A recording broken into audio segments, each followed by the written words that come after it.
Hello, little ones. Would you like to hear a story? I've got one for you. Of dungeons and douchebags.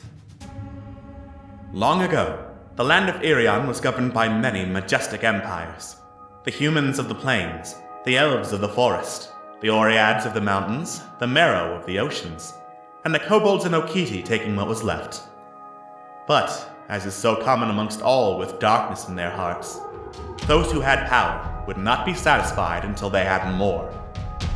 War broke out, alliances being made and broken in a second, as the once civilized races slew each other in droves in vain attempts to get one more seat of power.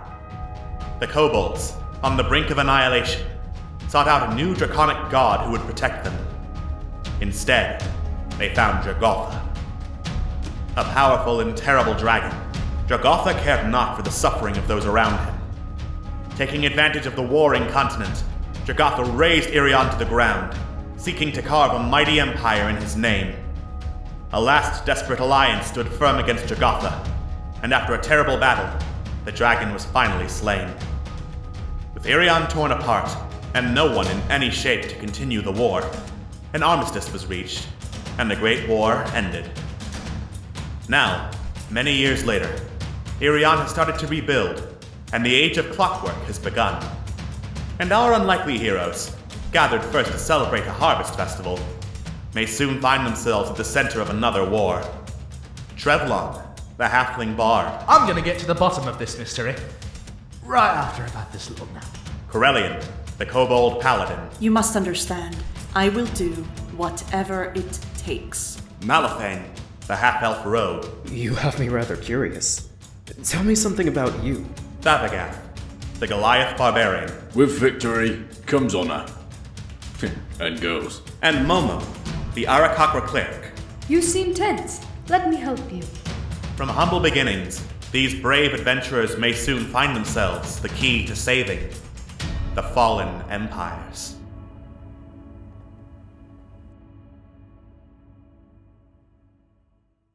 Last time on Dungeons and Douchebags, Fallen Empires. Thavagath set up a gladiatorial match between him and Ionis Zam. And though Thavagath fought valiantly, well, actually, never mind, that was a lie. He kind of leaned into the blows to take them even harder than he normally would, and as a result was kicked unconscious for several hours. Our heroes took him to the Misty Lavender to recover, when Corellian pointed out that they were all down in the dumps, for all intents and purposes, over the death of a baby goat. It was then that Malifane compared the death of the baby goat to the death of an actual kobold child, implying they were of equal value, sending Corellian into a righteous fury and causing him to storm out. Trevlon went to find him, and Corellian confessed that, although he appeared aloof on the outside, inwardly he hated being treated like scum simply for being a kobold. When Thavagath finally came to, he also left the tavern for a walk by himself, and on his way out of the city, encountered the ghost of an elven father. Thavagath confessed that he had lost someone precious, and the phantasmal elf reminded him that even though you can experience loss, it is important to keep soldiering on for the people who are still around who love you. The group reconvened and reaffirmed that although they had all experienced loss in some form or another, they were, for all intents and purposes, a family. The next morning, they met back up with Solana Vallejo, who informed them that there was an elven military group in town, the Shees and Thay, who are not spelled the way you think they are, who would be willing to help them get to the Sacred Grove and find the source of the corruption, if, of course, they could find them. They found two, Omaran, who somehow ran a carpentry store in the middle of a dryad-ruled forest, and an ancient elven gentleman, who, when he awoke, seemed to recognize Momo from the writings of his master. How does this elf know of Momo? Will they find the rest of the Shees and Thay? And will there be roleplay as good as that last episode ever again, because holy heck, you guys, that was awesome. Find out on the next episode of Dungeons and Douchebags, Fallen Empires. Hello, and welcome to the Violet Beauregard Fanfiction Fan Club. I am your host, Alex, and joining me tonight we have some huge fans of Violet Beauregard. We have Scott.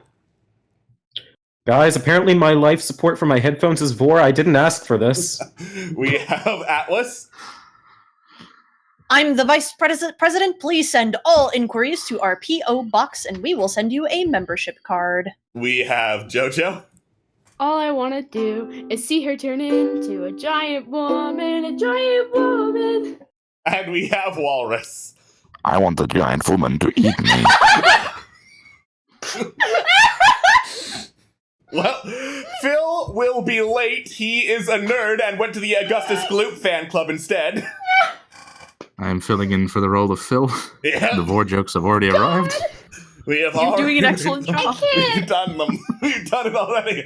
All right. So, when last we left off, role-playing. A fantastic role-playing episode last time. And Fucking then... hurt my soul. I know, I was So crying. intense. And then our heroes got the next step of the mission, which was to find the members of the Elven military group, the Shees and Thay, which is not spelled the way you think it is, because why should it be? It's hard to spell elf things. Yeah, definitely. And in their search, they found one of them running a carpentry shop in the middle of a dryad enchanted forest, so who knows how he got away with that. And then they found a very old elf sleeping by the edge of the forest. Momo woke him up, and the elf was like, I know you. You're Arias's boy, aren't you? Yes, yes, I am. Do you know me? Do you know Arias? Do you know if he's okay? We exchange a letter or two every now and then. Not often. We've got patience and time. Unlike you, little one, you age so much faster than we do. But I am digressing. I've never obviously seen you in person. No one here on Ariane has for quite some time. Are you all right?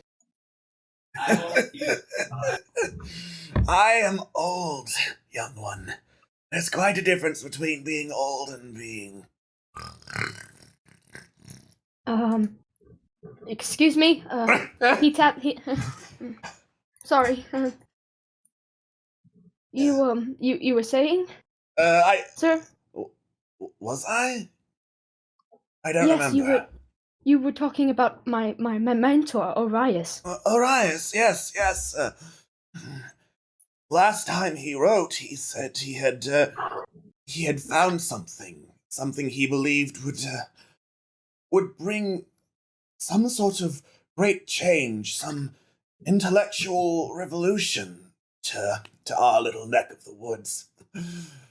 I can only assume he meant you. Me? But enough of that. When was the last time you heard from him? Oh, this must have been 2-3 years ago, perhaps.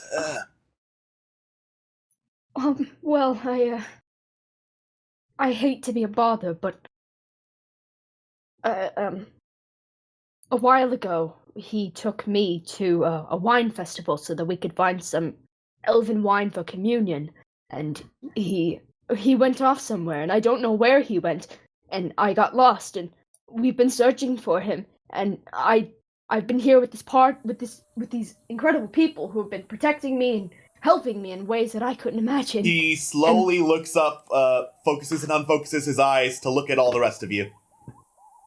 Drevlon tips his hat. Malifane just sort of waves. Nod. Slowly looking back to Momo. And I have gotten some messages from this strange eagle, and he sounded hurt, and I don't know where he is. And I sent him a letter again, but I haven't gotten one back from him. And I'm terribly worried that something bad has happened to him. Really? Oh. Yes. Oh dear. What? You wouldn't happen to know of anything like that, would you? The last time we spoke was over that letter those few years ago. I had not received any notice he was coming here. I'm afraid I wouldn't have a clue where dear old Arias is.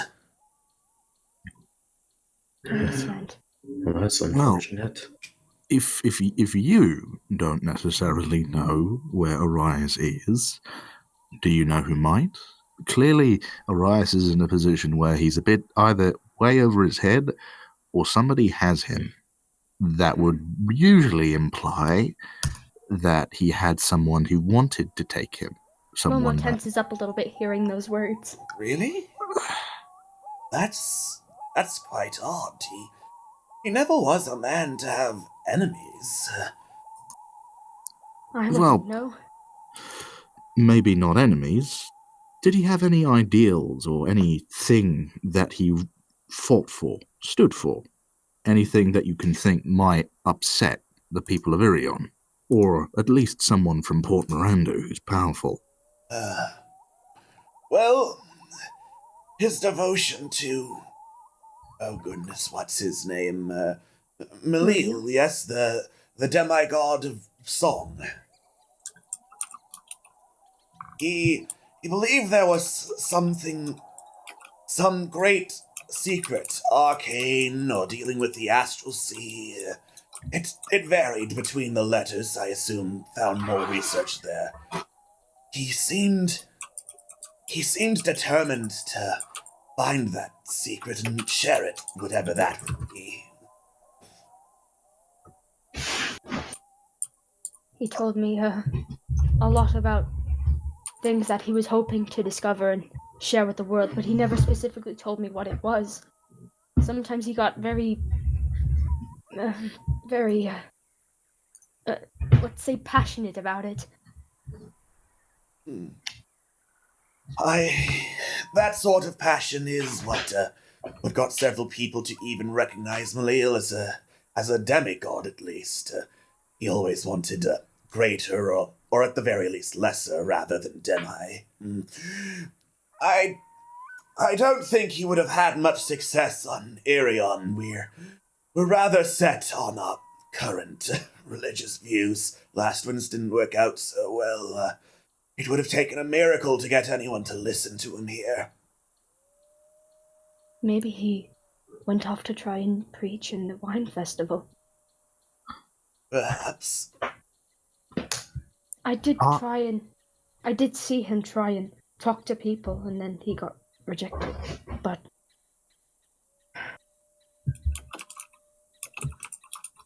that doesn't answer the fact that nobody seems to have remembered him existing or seeing him in any capacity after he disappeared. The fact of the matter remains that we searched high and low. We never found him once.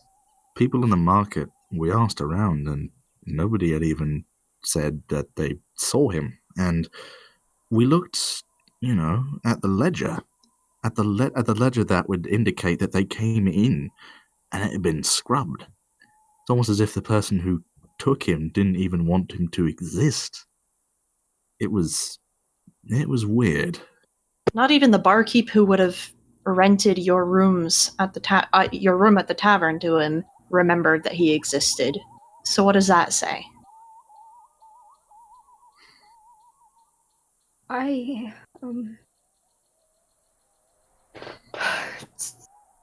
Pardon us, but would you know of anyone who would be know of anything that would have happened to Arias?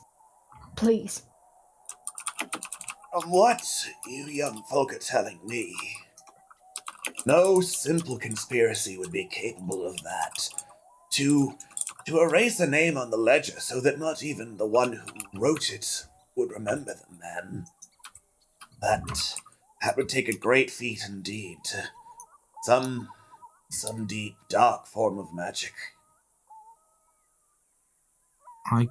That kind of brings me up to the point I was going to make next.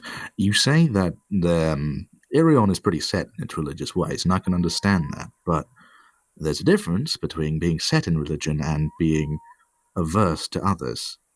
Are there any faiths or beliefs in Ariane that might correlate with the behavior of what's happening here?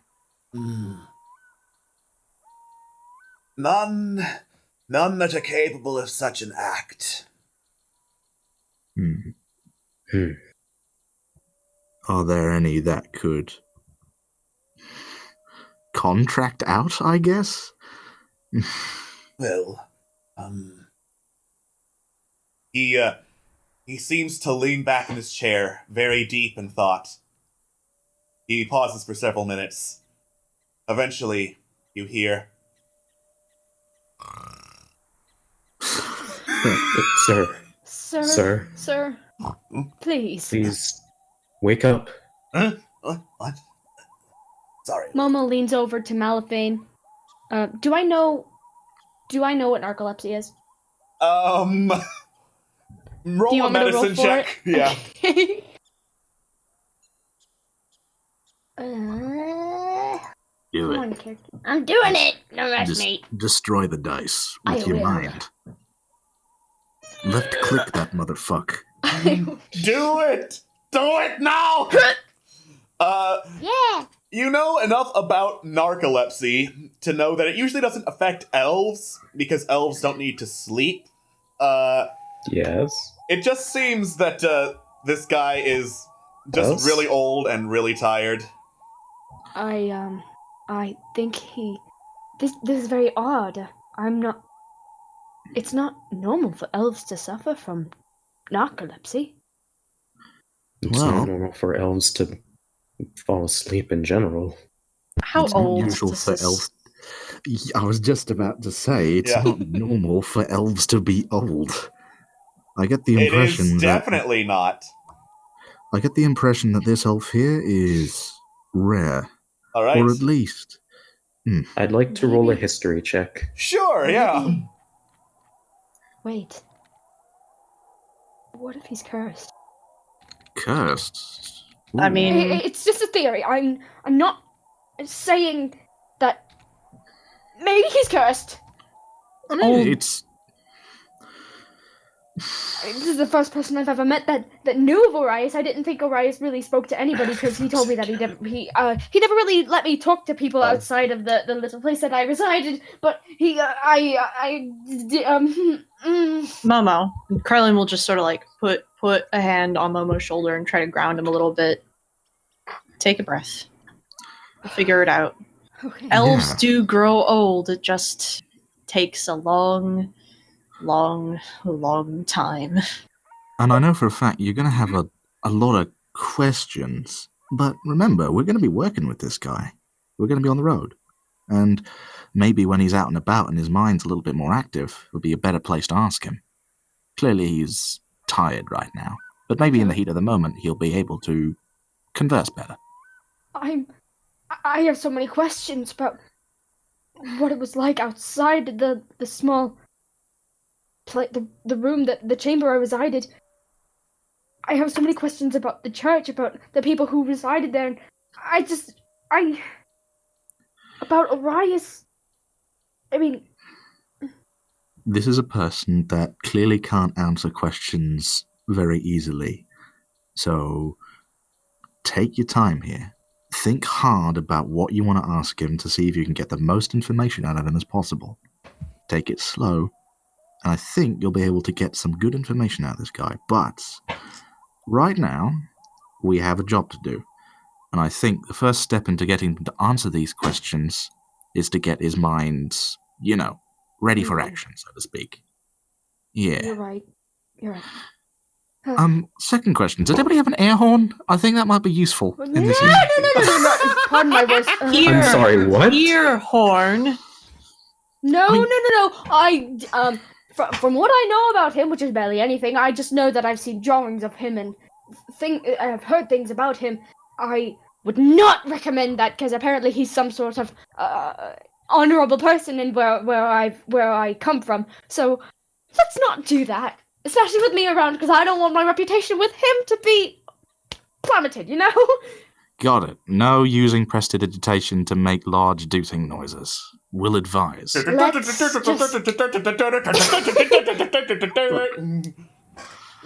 I use the term doot. God damn it. Momo walks back over to him and just lightly shakes his shoulders a little. I'm sorry to wake you up again, sir, but I believe we require your assistance. Really? Well, how may I be of service, little one? Well, go ahead, Travelhan. The fact of the matter is that we've been informed that you're a member of the Shis and Fae, and we're looking for the Shis and Fae because we've got somebody that needs escorting, and they need escorting by some good people. Oh. He slowly nods. I lightly tap, I put my hand on his shoulder. Don't think he's asleep yet. I'm awake. Momo quickly takes his hand, just I'm sorry. Right, so you keen? Perhaps I'll confer with the others sometime tonight. We've already got a somewhat of a tentative yes from... Oh, shit, I can't remember his name. The woodcrafter fella. What was his name again? If only Phil was here, he takes notes! Alex, does Trevlon remember what his name is? Roll an intelligence save to not look like a fucking idiot. You motherfuck, Alex. How dare you tarnish my reputation like this? Omaran. His name is Omaran. Yeah, Trevlon mentions Omaran. Oh. You got him to agree to something without annoying him, did you? Well, I annoyed him. I definitely annoyed him, but we also basically insulted him, my friend. Yeah, I didn't intend to. But we did buy something from him. We definitely bought something from him, and that piqued his interest. I see. So, yeah. You keen? Well, as you say, you're going to talk to the other members. That actually reminds me. What is your name, mate? I'm so glad you asked, finally. My name is Neanoran, as I will spell that in the Thank Discord. You. Yowzer, that's a fun name. Fuck you, I love complicated as hell elf names. No, it's not necessarily a complicated name. Neanoran. Neanoran. Neanoran. Neanoran. It's so nice, I love it. I do like it. Good job, Alex. You have DM'd the shit out of this game so far with the names. We usually save the compliments for after the show, guys. I mean, come on. Listen. Fuck you, Alex. I love you. All right. So, the name is Neanoran. Does this name sound familiar? If you have seen your master's letters and seen drawings of this guy, you know the name. Yeah. Does Trevlon know the name? No. Fair enough. Would he know if you rolled a history check, or is it very unlikely? I'll give you a history check. Fucking shit, yeah. Give me that history. So, in a couple of Elvish military records, the name Neanoran pops up a lot. What's particularly notable about it is it pops up over the span of nearly 1,000 years. Yowza. And because Scott wanted to roll history before the headphones completely died, and now he's trying to bum some earbuds, the history check to see how old this guy is. Elves normally live to about 750. He looks older than that, definitely. Jesus. Can I roll to see how old he is? That's impolite. I wasn't gonna ask. I was just gonna see. I was just gonna try and estimate. Excuse so me, you're sir. one of the fucking carnies that's like, guess your weight. No. I'll pay you 3 gold if you estimate my weight correctly, and also my age. I'll give You you, know a what? If you get it shiny wrong, I will copper. cry. I'll give you a shiny copper. I'll give you a single corn chip.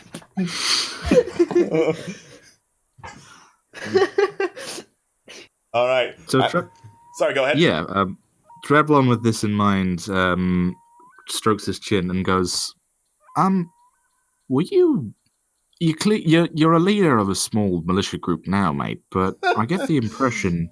Not a leader, no. Don't Not a have leader? don't have the body and mind for that sort of thing. Anymore, presumably. He just kind of shrugs.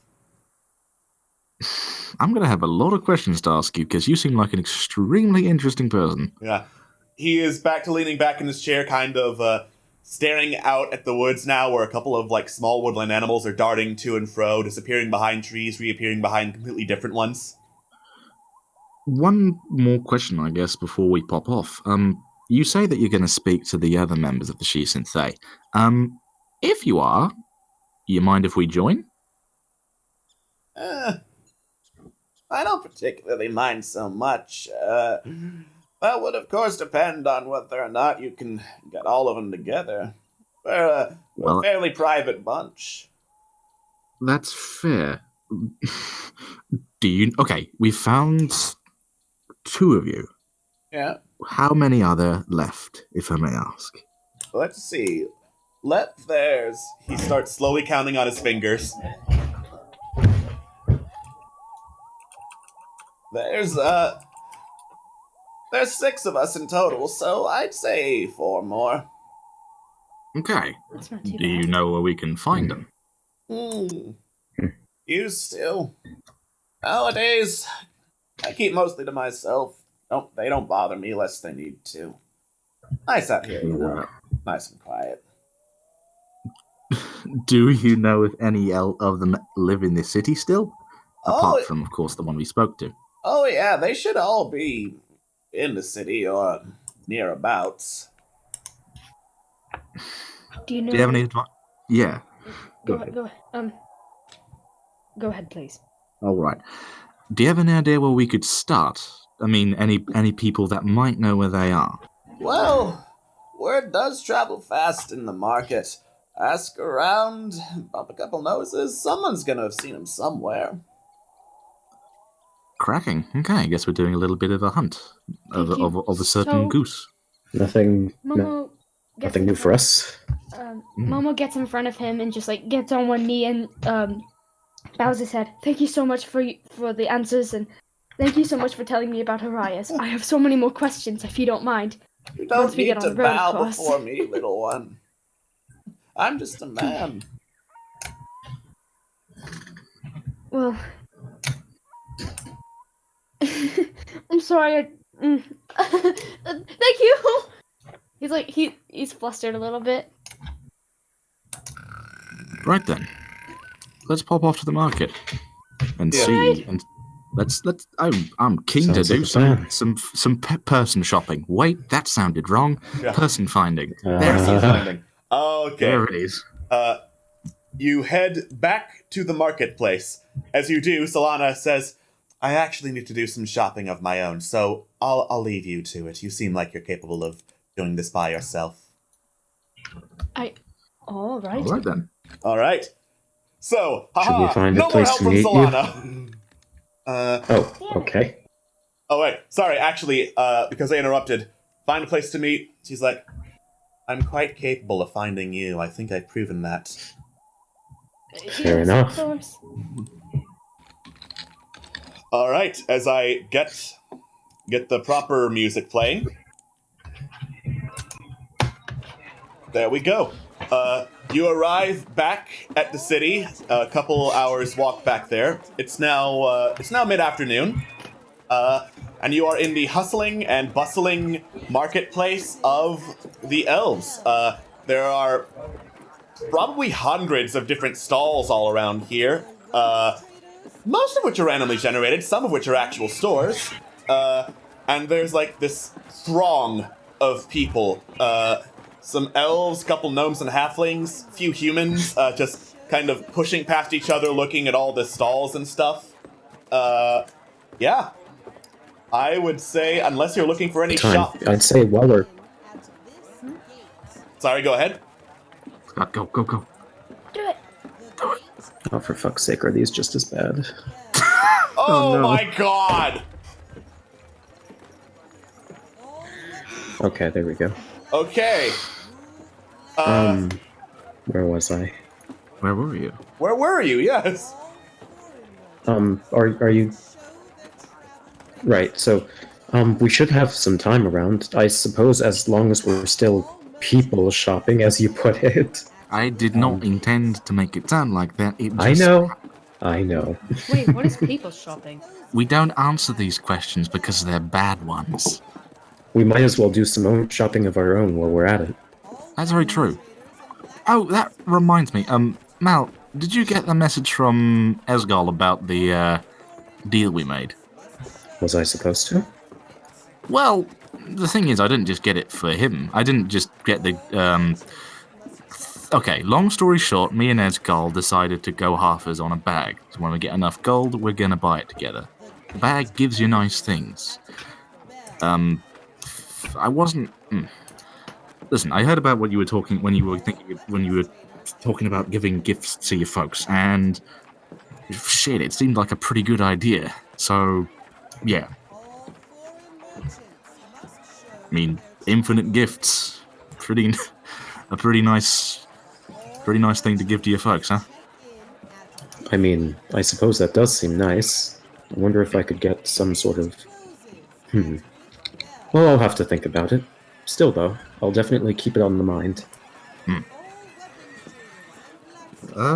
Shit. Yeah, we can actually do some real shopping here.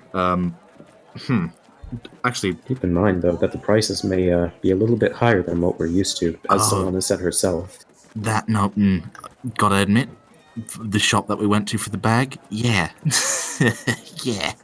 That's why me and him are saving, and not, buying it yet, because we don't have enough cash. Right. I am keen to look for the people... We will figure it out in the end, either way. Yes. I'm going to look for people. I'm going to look for the people, the specific people that we're looking for. If you want to do some shopping and take your mind off whatever's bothering you, this is a pretty good time to do it. But if you want to help me out, I'd be keen. I'll come with you if you don't mind. Cool. Anybody else? I don't need to buy anything, so... Mal? I might go search for some new armor. This one's starting to get a little scratched. I mean, yeah, to be honest, Mal... Depending on the price, of course. When I think about people that have been shot and stabbed in this adventure, your name comes first in my brain, so probably a good idea. I'm sorry, my hearing's starting to go. What did you say?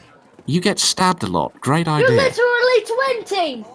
You get stabbed so much. It's bad. Just buy armor. You've lost a lot of blood. How are you still alive? Yeah. I've been asking myself that same question. I'm not getting a good answer. In any case, fix your lack of being alive with armor. That's a good idea, I think. Good deal. He's still alive. Nah, alright. All Yeah, right. sure. He's dead on the inside. And he'll be even more alive. Out of character? Fuck this computer. Fuck this. Yeah. Fuck these headphones. Fuck all of it. Put it in a bin. And then take the bin out and then give it to a man who's like, hey man, what's up? And then you tell that man, put this bin in another bin. That's not my bin. Make it impersonal. And then they'll be like, alright, and then they'll put it in another bin. And then it'll catch fire. Yep. Fuck it that much. Alex. Yes. What would we need to roll to look for people? Unless you want to do Mal's shopping spree first. Let's do the shopping spree first. So what kind of armor are you looking for, Mal? Mal's hearing is dead. Mal dead. Mal is fucking dead. Perhaps it wasn't Repeat as... that? All of that pain caught up to him. Alright. Mal, what kind of shop are you looking for? Hallelujah, I can hear you! Studded leather!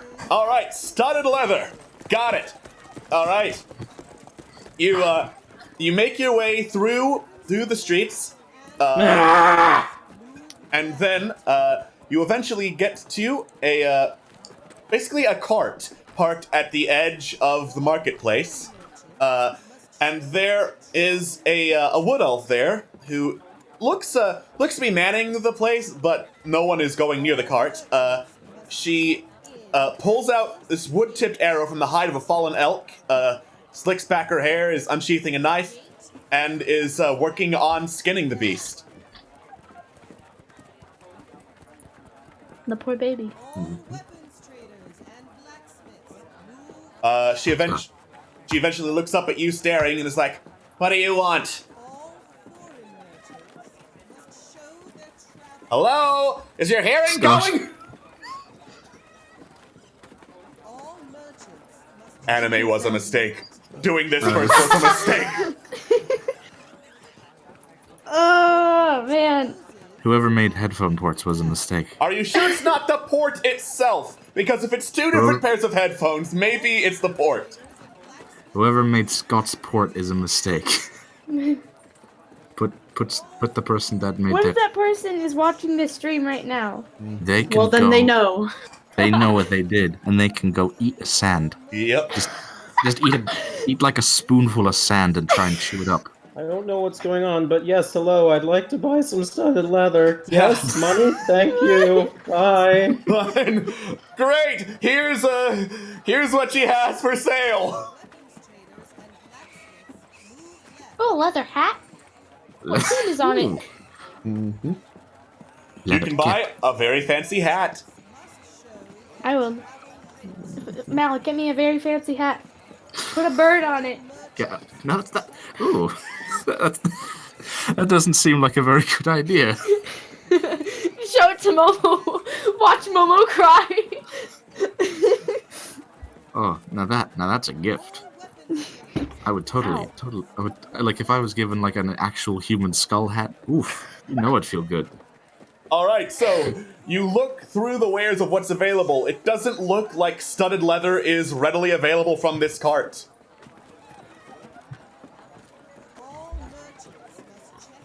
I'm dead.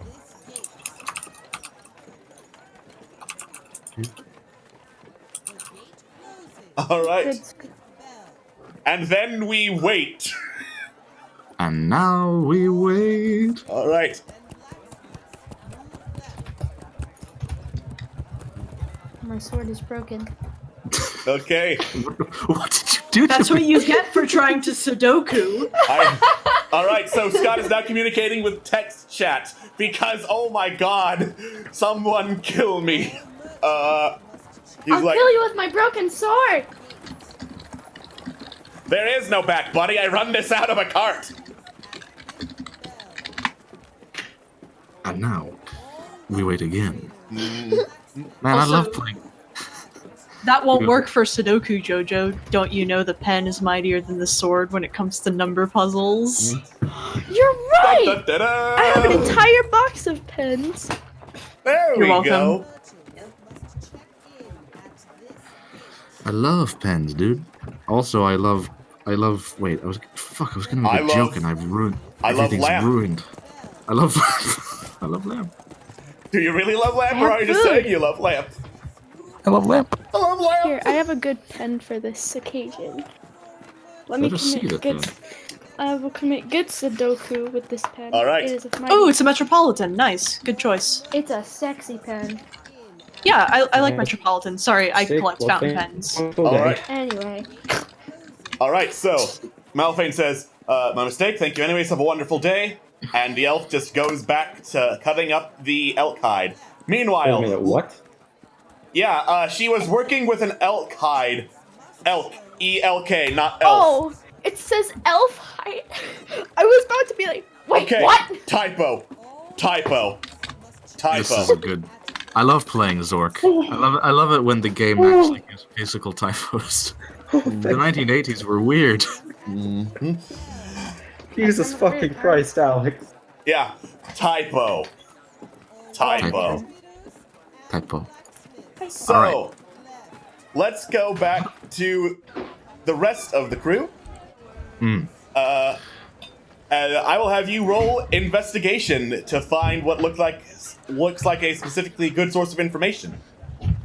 Oh, baby, you know I'm rolling that investigation check. Woo. Ooh, what's this? All You're right. turning into Phil. Oh no, He not says again. woo. I've suddenly grown a very good beard and mustache. Okay. Good. All This is right. the way. So, you move along and you hear a particularly loud cry from a human merchant next to several piles of boxes with like this red cloth stretched over them, and a couple of red clay pots. And he's calling out to his gathering crowd, "Yes, folks, step right up! The one, the only, Gustero the Improbable, selling fire pots all ready for you lucky people to peruse and buy at your leisure, of course, because your time is my money. Gustero the Improbable's fire pots!" And you go over, the pots are like stacked up by the half dozen. You look into one and there's like this small like candle flame in the middle of it. Excuse me. What can I do for you, little birdie? What do these specifically do? Well, you see, you throw them, and then they explode into a big ol' kaboom. You think you've seen Alchemist fire? Ha! You haven't seen nothing until you've seen Gustero the Improbables, and then his eyes dart over to the side. He throws the pots into a sack, and then starts pulling out undergarments. Gustero the Improbable's fine undergarments, never used, completely clean, I assure you, and gives you a knowing wink. Momo just has this look on his face, just... one of his eyebrows is violently raised up and the other one is, like, sad. Alright, yeah. That's right, undergarments for every size and shape. One for the big one who's not talking yet. One for the tiny little bird fella. Even though we've never seen a bird fella in generations. There's undergarments that'll fit him. Then he just keeps on looking to the side, being very, very loud. What is he looking at? Make a perception check.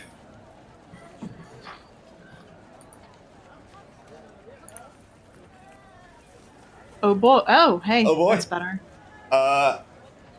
You look over in that direction, and you can see what caught his eye. Down the pathway, there appear to be several elves in guard uniform, chatting up some markets. Blah, I can't find the fucking word. The hawkers at the market stalls, the guys who are yelling, selling their wares and all that. Yeah, there are a couple of guards down that way. I'll sort of like nudge Trevlon and Momo and sort of like tilt my head over just a little bit so that they see what I'm seeing. All right, yeah, they see the guards. Do they look like they're looking at our friend here? They appear to be scanning the marketplace.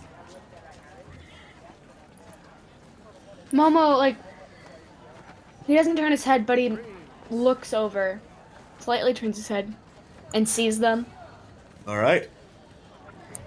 Trevlon says aloud, "Man, I wonder if it's possible if somebody would give us a sign about what we could possibly do to get rid of, like, no, rephrase sentence. I wonder if someone can give us a sign about whether or not they want these guards to be gone." All right. Yes, folks, we have it here. Undergarments that are completely legal for guards to look at. Who knows why they want to look at the undergarments? I don't judge. Completely legal wares that I am selling. Got it. Okay. I have a feeling that there's something about those undergarments that he is basically saying that they're, quote, legal. Yes, I believe that what he is using is sarcasm, and in actuality that they are not legal for some strange reason. Why would undergarments be illegal? These undergarments are perfectly legal. What are you talking about? The fine fella just said so. I know you said they're legal. I didn't say they weren't legal. Corellian kind of like holds up like a thong, like the laciest, most scandalous thing that they can find, and they kind of look over to the hawker and say, what kind of things would be illegal in this sort of marketplace anyway? Oh, well, lot of woodwork things you can't sell here, and you definitely couldn't sell anything that's used to make fire, because, oh boy, the Dryads hate that sort of shit. But the undergarments, they're not made of wood and they're not made of fire, so we're completely good. And he gives you a wink. I'll take one of your undergarments that'll fit me! Really? Well, it's just perfect. Only 5 silver for a nice pair of legal undergarments. And, May I see it? he holds up a pair of underwear, and the guards are now just kind of like looking in your direction. One walks over, kind of looking over your shoulder to see what the fuss is. Trevlon immediately says out loud, "Man, it would sure be sad if we decided to buy one of those definitely illegal things that you mentioned. I guess I'll go talk to those guards about something completely unrelated. I hope somebody does take advantage of the fact that they're distracted." And then Trevlon walks over to the guards and tries to get their attention. To try and distract them. You walk over to one of the guards. Eventually one looks down at you and is like, "Oh, you haven't heard any word about anyone selling fire bombs here in the market, have you?" Well, actually, sir, I was about to ask you the same question. I'm here writing a story about, I'm here from Port Miranda. I'm a journalist, actually. I was wondering if I could talk to you about... and he nods, yeah. I was wondering if I could actually chat to you about, how things have been here. Because I've heard certain rumors about illegal things happening more and more recently. I was wondering if I could, get an interview in. Might be quite interesting for the paper. Sure, whatever. Make it quick, I'm on duty. Right. Would I be able to roll something to make this as distracting as possible? Performance. Got it. All right. You know what? I don't want this guard to come over, so I'm going to use my inspiration for this. All right. And get that advantage. Bang. Do it. Good thing, too. Oof. Okay. You make as big a flourish and as big a deal you can out of interviewing not only this guard, but all the guards in the immediate area, so that eventually some of them, turn to each other, then turn over to you, eager to see where this is going. And this combined with Momo and Corellian proudly displaying the undergarments, eventually gets the guard... I grabbed these... I'm sorry, go ahead. Eventually gets the guard that was looking over your shoulder at the undergarments place to walk back over towards his fellows and join in the interview. Excellent. Momo takes the biggest pair of boxers, the quote boxers that they have, and just holds it over his head, and it's literally draping in his face. Boom! That is not the intended use! Incredibly huge! They can fit on a Goliath! Damn, you should try these on! Ow. Not here, please. Yeah. Listen, I'm not gonna judge what you do in private, but perhaps there's a time and a place to try on a new pair of undergarments. You know what I meant. So, friend, you got good business selling stuff like that, yeah? Oh yeah, plenty good business selling my local wares. There's always someone interested in a little bit of magic, if you know what I'm saying. And he just slaps a very lacy pair of undergarments. I can definitely see how those would work, some magic, but I think we both know what I meant. And are there any particular sort of people who come around looking for the type of magic you peddle? Now that you mention it, there are a couple of folks, paramilitary guys or something of the like, people interested in this sort of thing. There was that one fella running the carpentry store. He kind of likes fire. Though the lady he was with, she seemed pretty pissy. What else do you know about her? Tried very hard to look like an elf. Clearly was not one. Seemed to be leaking this kind of weird black and purple energy. I asked the elf guy about her once when she was out of earshot. Said, don't worry about it and stay away from the woods at night. So that was very intimidating, and I do not want to go anywhere near that. Have you seen her around since then? Most of my shifts are during the daytime, so no. And if between you and me, I'm kind of glad I didn't see her. She didn't seem like the type of person you'd want to meet in the back alley, if you know what I'm saying. Yeah, completely. Thanks for your time, mate. How much for one of the... For a pair? Carling kind of winks. Yeah, for a nice pair of undergarments, I'd say about 5 silver. That's with the friends and family discount, of course. Absolutely. Only the best. And, I'll take 2 pairs. Of course! You, my friend, have an eye for quality, and he hands over 2 very lacy pairs of underpants. Oh, that's not quite what I meant. I meant the other wares. Maybe a little later, once the other guys, and he moves his head over towards the guards. Yeah. Yeah, in that case, Carlin will sort of, like, slowly kind of, like, push the lazy underwear back. I'll be back, I just need to, confer, I have an idea. Don't know if it's a good idea, but what if I put on even more of a distraction? Like, make them turn their heads completely away. You stand out. Okay, I'm not in this scene, but I don't like where this is going. Momo, I don't mean to be crass and I don't mean to be rude, I'm just telling the truth. But you and I stand out just a little bit as tourists here.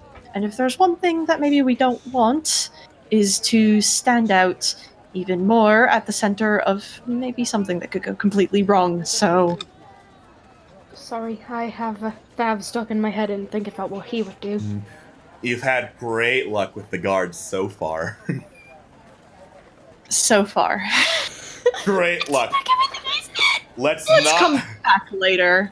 Yeah. Let's never talk about the City of Shimmering Lights ever again. I love this. Man, fucking weird ass guards. Why? Dude, we just break into a house. Shut the fuck up and let us rob. Wow, it's almost like crime increases when there's a member of the journalism guild around. Wow. I am not a criminal. I'm just very good at breaking into places I shouldn't be. Okay, that sounds like I'm a criminal. I'm not, I swear. I write down what I do extensively.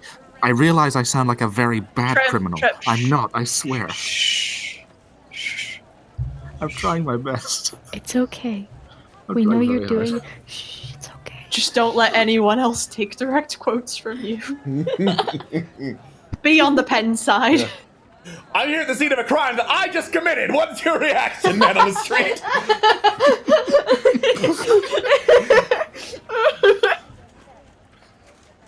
Anyway, so Carlion's gonna, like, kind of go away from the stall a little bit and, I guess convene back up with Trev. Be like, oi, mate, you done with your interview there? That's actually a very good question. Did I manage to get an actual interview in? The answers were very terse because the guy was on duty, but he did recognize you are part of the journalism guild. He probably should say something, get in the paper, yada yada yada. So basically his answers were like, yeah, I know. I'm trying my best. It's hard when half of us are assigned to the woods to look out for angry wolves and bears. Bears? Oh yeah. Would I be able to roll my calligrapher's supplies to see if I wrote it good? Sure! We're using calligrapher's supplies way more often than any D&D campaign ever has. Right? This is my job, dude. Don't judge. I would assume dexterity because I'm writing, like, the interview. Like, I'm basically just penning down what this person is saying. Yeah, like writing on the fly, so dexterity. Yeah, this ain't... I did it with advantage anyway, so fuck it. I'll take the 10. You did a decent job. Ultimately, though, your goal was kind of to cause a distraction more than to get an interview, so, like, it's not the best thing you've ever written by far, but it got the job done. Got it. Alright. Never mind. Yeah, so Trev, after finally ending this riveting interview with the guards, looks to Corellian and goes, so, did you have an interesting discussion with our friend here? Oh, I definitely. All sorts of interesting tidbits about, breathability, wear, tear, etc. But, our friend Omarin, yes, our friend Omarin, the carpenter, something interesting happened. And Carlene will fill Trevelyan in about the woman who was disguised as an elf but was leaking black and purple energy. That is weird. Not to mention if they were buying things like, fire pots, which aren't exactly good for the woods or the dryads or... Yeah, this seems like someone who might, doesn't seem like a very nice person. Would Trev know anything about this leaking of the black energy? Does this seem Arcana. familiar? All right. Give this fun time a go. I'm sure this is going to go absolutely swimmingly. I believe in you. Oh, okay. Okay. Well, that's a really good roll. Since all you have to go on is third-hand news, it sounds necrotic? You can't really think of anything else. Well, it also had to do with, going to the woods at night. So there's that. And I don't like to conjecture a lot of things, but maybe we want to be completely sure that we're working for the right side here. Well, it sounds to me like Omaran got kind of ran in by this person, didn't he? Unless I'm understanding this wrong. Oh, they were together visiting. Omaran and the elf woman were together. Interesting. Not to mention, I heard that things like goods made out of wood are actually fairly illegal to sell in the city here. The dryads don't like it. And yet he had his own shop. Mm-hmm. He has one of the only permanently standing shops as opposed to actual marketplace stalls. Right. So he was likely grandfathered in, or he has some sort of influence, or we may be working against the ruling party at large. Well, keep in mind that whilst it would be it would be a very wise idea to keep who exactly we're dealing with in mind. Remember that our main job is to make sure we figure out what the hell's going on in the first place. And whilst we might be finding out information that may point to one side being maybe not so good, we don't even have enough information to suggest anything about the other. I think before we start making assumptions, we need to get a lot more information before we, figure things out. Though you're right, it might be the case that getting more of the Shi-Synthai together might be a bad idea. Or at least It's the only thing we have now.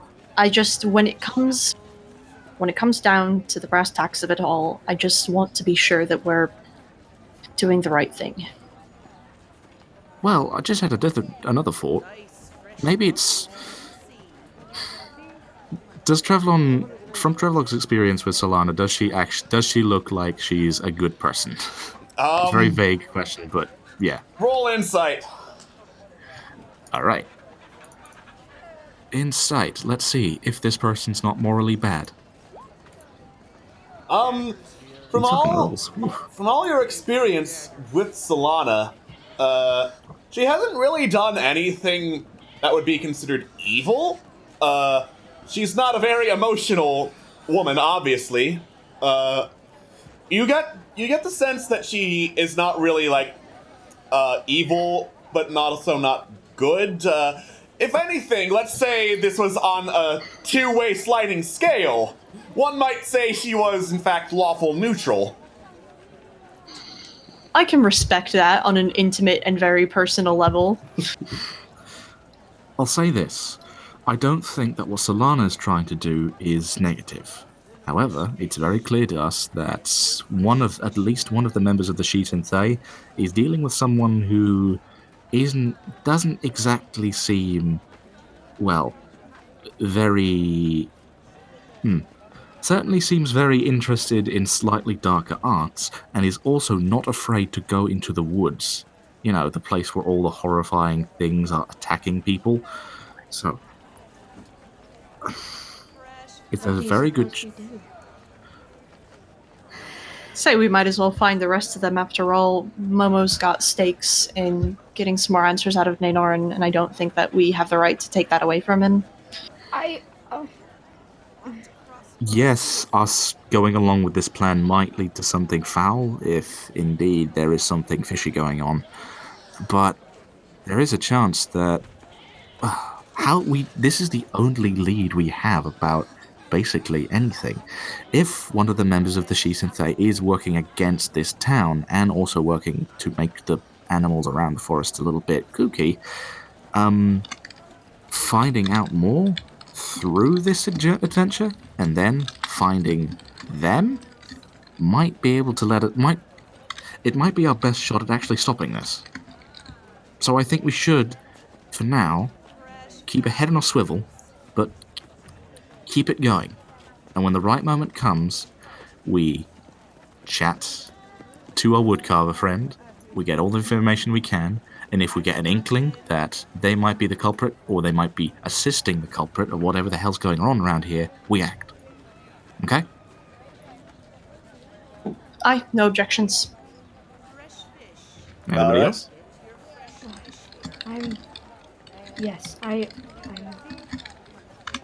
And then around this time, Malifane catches up with the others. We'll see if it affects anything, because headphones! Da-da-da-ba-da-ba! Woo! Hey! God bless. So, Hey guys, I doodled the lady. I doodled you doodled the lady? Yeah, I doodled the lady in my notes. Ooh, nice. Oh, you have you? Yeah. Just what I think she would look like. We'll see. Oh dear. That implies that there may be already art already, and I'm keen to see both. I want that art. I want all of it. Right. Hey guys, so just a word of caution. Leathercutter might also be a butcher, so just a word of caution there. Anyway. Well, what else are you supposed to do with the skin once you got the meat? Not that, I presumed. You're supposed to eat the animal? And then tan the hut? Is that the job of the leather worker? Hey guys, I don't mean to be really worried about this, but I think Momo, whilst also being a priest, might also be a bird. Oh, damn. Yeah. Who'd have ever thought? How could that connection happen? So, an elf puts a bow and arrow behind his back and whistles inadvertently. Pardon me. Okay, right. So, yeah, Mal, hi. We found some interesting information about one of the members of the Shisinthe, and that they might be working with some polite necrotic people that may or may not have abilities, may not have the ability to go into the woods without getting destroyed. So, there's that. Oh. Yeah. Huh. Yeah. So we've decided that we're going to keep on going with this plan. And when the time comes, we're going to interview our woodcarver friend, ask what the hell he's doing, and then when he gives us the information we need, we're going to act upon it and sort this shit out, basically. We're going to solve the mystery. Yeah. We're gonna solve this mystery by basically murdering whoever's responsible. That's what mystery solvers do, right? Sure. Yeah. Yeah, Give me a great. second, I'm gonna attempt to process this. Yeah, it's a lot of information. Trevlon, don't you remember that Mal has some hang-ups about murder? Well, okay. You have an issue about murdering people, right? Essentially. What about people who aren't really people? What do I you feel mean? like we're getting into some dangerous territory here. No. People aren't What people, I mean. like kobold babies! No. I more mean people who have been consumed by something else. Consumed such as? With necrotic energy. You know, the stuff that makes zombies a thing. I mean, unfortunately, there's not much you can do for them at that point. As much as I would like to say otherwise, a zombie is a zombie. Undead is the undead. So, that's more what I mean. I get the impression that this whole shebang is leading to a slightly grim, if not spooky, ending. So, that's what I'm preparing for, at least. Oh dear. This is In any case. just like out of a horror novel. Oh yeah, I'm almost positive as soon as we start moving towards wherever the hell Solana wants to go, it's gonna get like really nasty. Like the woods are gonna start to get all dead and decaying. Like there's gonna be bats in the sky. There's gonna be eldritch abominations. It's gonna be great. I'm really keen for it. Nothing more horrifying than real life, boys.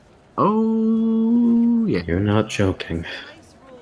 No, I'm not. No, you're not. Yeah, that's not a joke. It's very real. Right. Okay. Let's keep on looking for the folks that we need to find. And once we've got all of them together, we set out and we figure this mystery out. How many do we have left? 4 still. 4 still. We got some very useful information, but not necessarily Useful information on where to find one. One that we may or may not have already found. Wait. Hashtag out in the woods at night. Yeah. I don't know what a hashtag is, but it sounds kind of annoying. It's an overseas expression. I see. Yes. So, Right. Yes. So, if we're going to keep looking, and if we can't find anybody, our last resort is having a little walk into the woods. What could go wrong? Wolves, bears, beavers.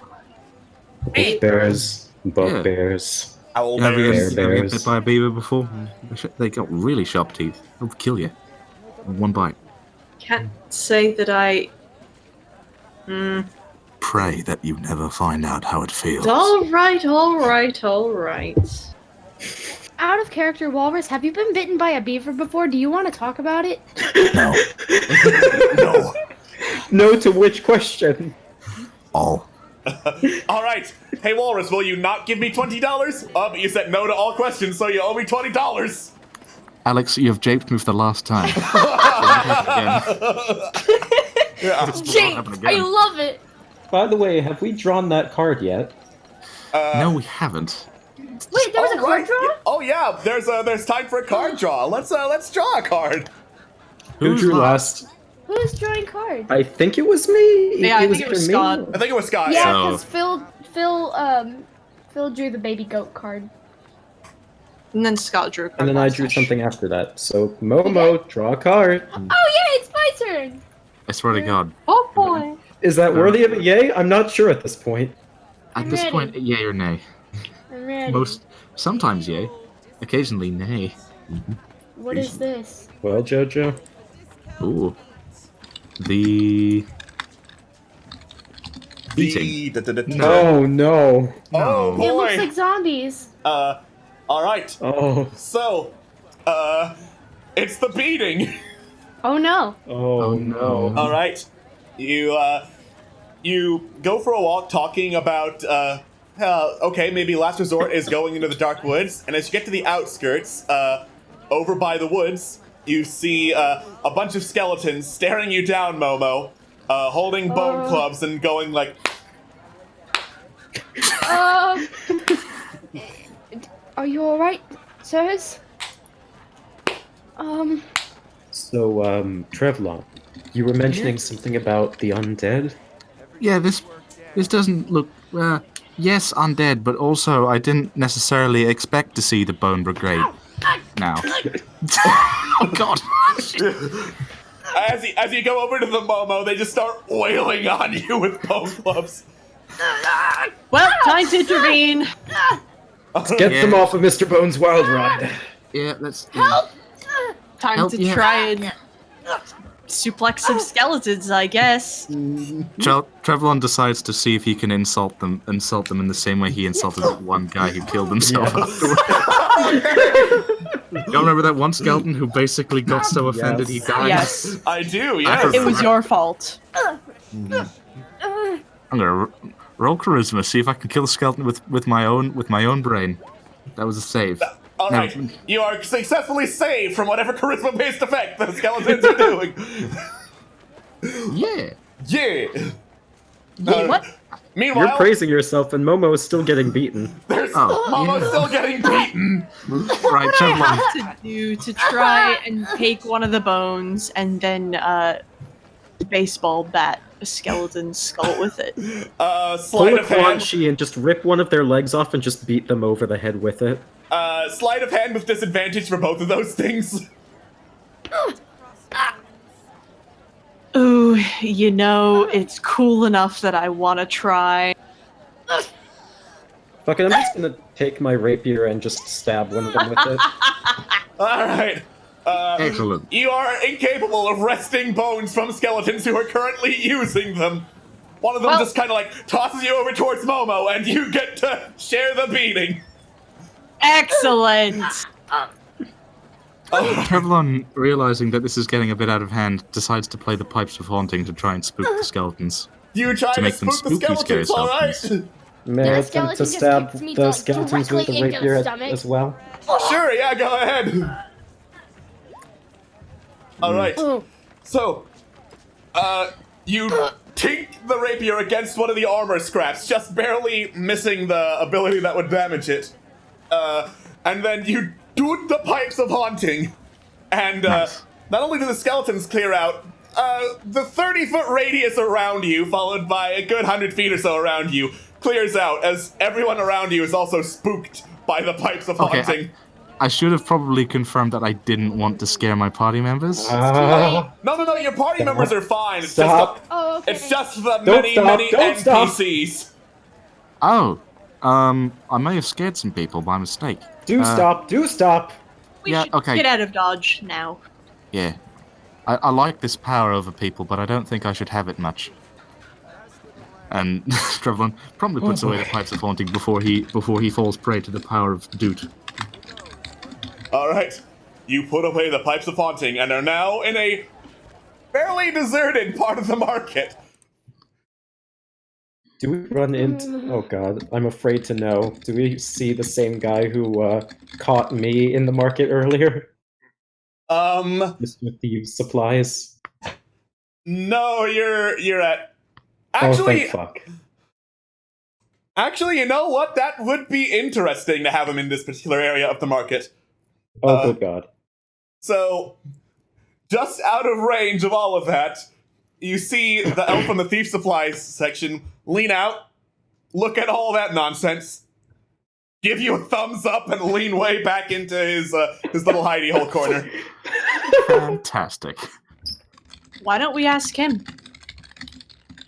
Do you think he'll know about this sort of thing? Ropes get around. I suppose it's with... Oh god. Oh yeah. god. Oh, Momo. Gosh. Yeah, you've been hit by skeletons. Are you okay? I think they broke one of my ribs. I can't breathe. Yeah. I don't suppose that doing a medicine check will do anything to this, will it? Generally, unless it's plot required, the beating check only damages your pride. Okay, thank god. It feels like it did. Man, I'm glad it didn't, because otherwise that'd be a real rib tickler. Now listen here, you little shit.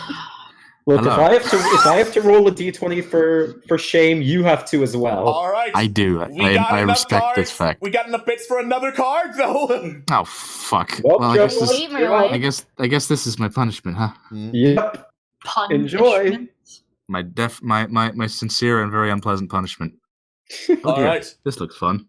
That is the idiot.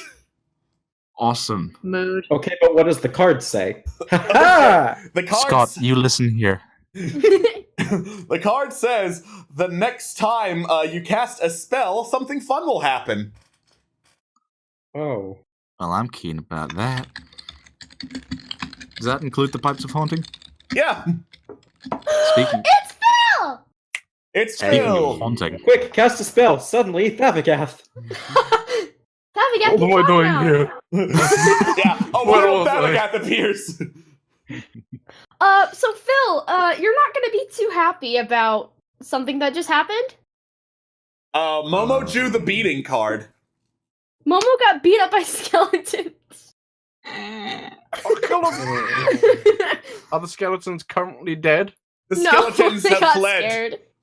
They've fled because I was too scary for Hold on. for this business. Hold the fucking phone. Let's have a look. See. Hold the fucking phone and then call an ambulance because I'm hurt. My soul, his pride is Where hurt. did they flee to? It's kind of in the open and easy to see because everyone else fled. They fled in the direction of the woods. How many were there? Oh. Like a dozen or so. I'm chasing them. All right. Tav? No. Thavacath runs into the woods after the skeletons. Stop! No, wait, come Chase back! him! Thav, oh, we didn't. Oh, he knows about the bears, right? Oh, what am I kidding? Of course he knows about the Momo bears. immediately gets up, trips a couple times and dashes after him. All right. Yeah, I try to follow as well. You So what was that about drawing the idiot again? the idiot will cause something fun to happen the next time you do something magical, Trevlon. I'm very keen about Oh that. boy, wild magic! I'm All afraid right. now. So, is anyone else chasing Momo and Thav into the woods? I think Trevlon was. Okay, Yes. Trevlon, yes. Mal, are you chasing after them? And we've got a BRB. I zoned out. Are the rest of them chasing after? Yes, I- we're all Rest of them chasing after maybe? them. There's a unanimous decision. Then Come on, let's Yeah. yes. Corellian's on a BRB, but I'm assuming Corellian also chasing after Thav. Just because, why not? All right. go.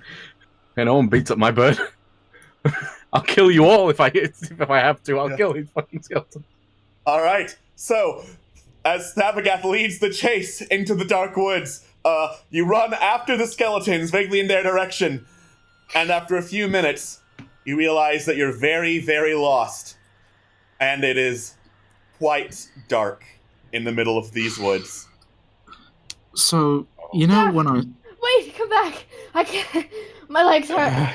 Thavacath stops as he is aware of how lost he is and just looking in a frantic fucking anger panic.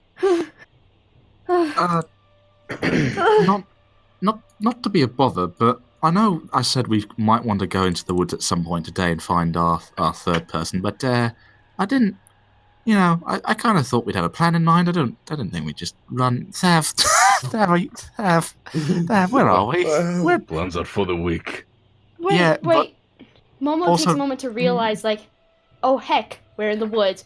And Momo just, his eyes dart around. It just. Wait. Yeah.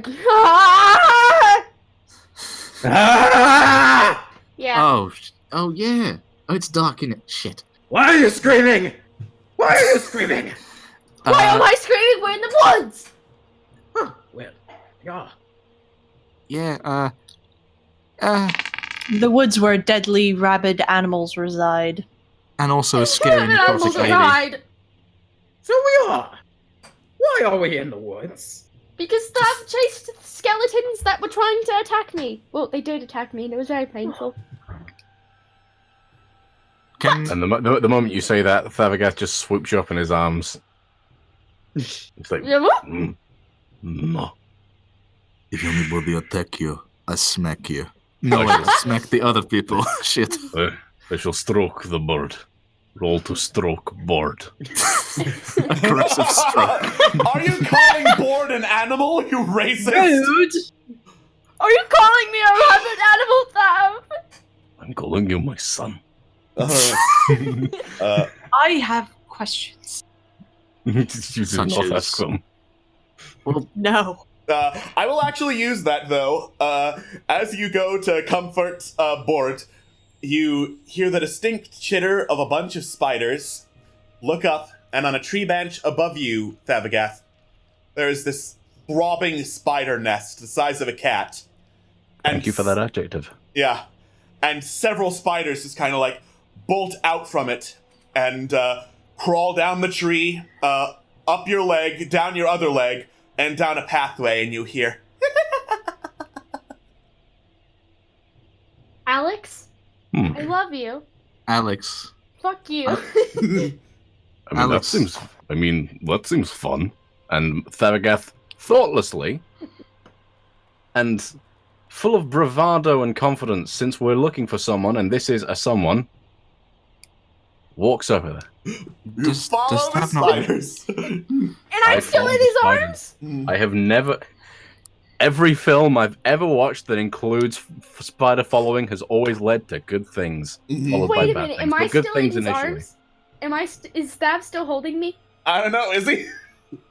Yes. All If right. Tavagath ever gets out of this cave again, I'll kill him. Thanks, Ron Weasley. Okay. I appreciate that. Yes. You follow Thavagath after the spiders. Wait, Stab, where are we going? Why are we going this way? And then I'm uncomfortable with this. It is going further into the woods. We're And looking then for you- somebody, right? you get further sorry. into the woods, yes. And then you get to a clearing. The trees around here are nowhere near as clumped and packed together as they were before, and you immediately see why. There are several, charred and blackened stumps around here. Embedded in one of the stumps is an axe, and on another is a corpse with no head. That's fucking ominous. Does the that- axe seem to be remarkable in any way, or is it just an ordinary axe? Roll perception. Perception. Also, I know this corpse doesn't have a face, but does the body, this might sound dumb, but does he look do they look familiar in any way, shape, or form? Oh yeah, I'd like to check that as well. Sure, yeah. Okay. There doesn't appear to be anything particularly noteworthy about this axe. It just looks like a typical lumberjack axe. It's hard to tell without a head, but you don't think you've seen this person before. What do the clothes look like? Just normal elven clothes? No, they look human. Human in origin. Oh boy. Since obviously the head's been chopped off, can we What's would I roll investigation or perception to see if I can't find a head? Roll investigation. Investigation. Momo is shaking in Dav's arms, and Dav can feel it, because he's never seen a beheaded corpse before, and it's really freaking scary. Baby's first beheaded corpse. Yes, baby's first behead. You take a quick look around, Thavagath. You don't see any heads anywhere. Like out of one of those horns of the I have a distinct book that this reminds me of. Thav, I'm all for daring do and taking life by the horns, but I don't necessarily know if I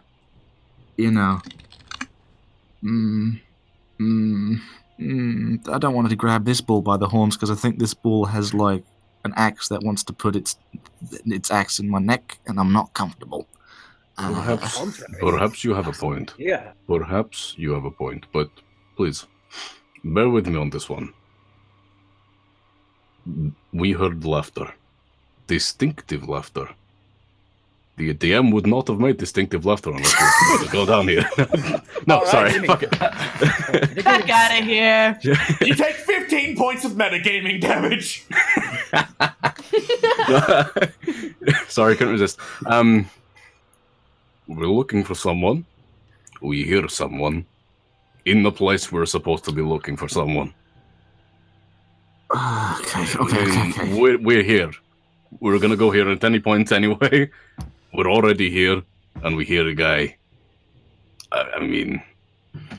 Laughing. I admit I was a bit off the handles running here initially, but I think it's worth the shot. Follow the spiders. Momo has his hands over his eyes to not see the body, because he doesn't want to see that shit. And he says, "Do we know the exact? Do we know the exact the direction where the left? The left came from?" And then from somewhere in the woods, you hear a soft whistle.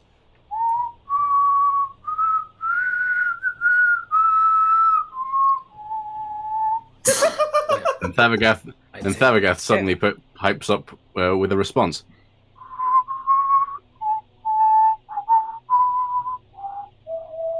Momo starts And then you gagging. hear Then you hear some twigs snap behind you, Thapagath.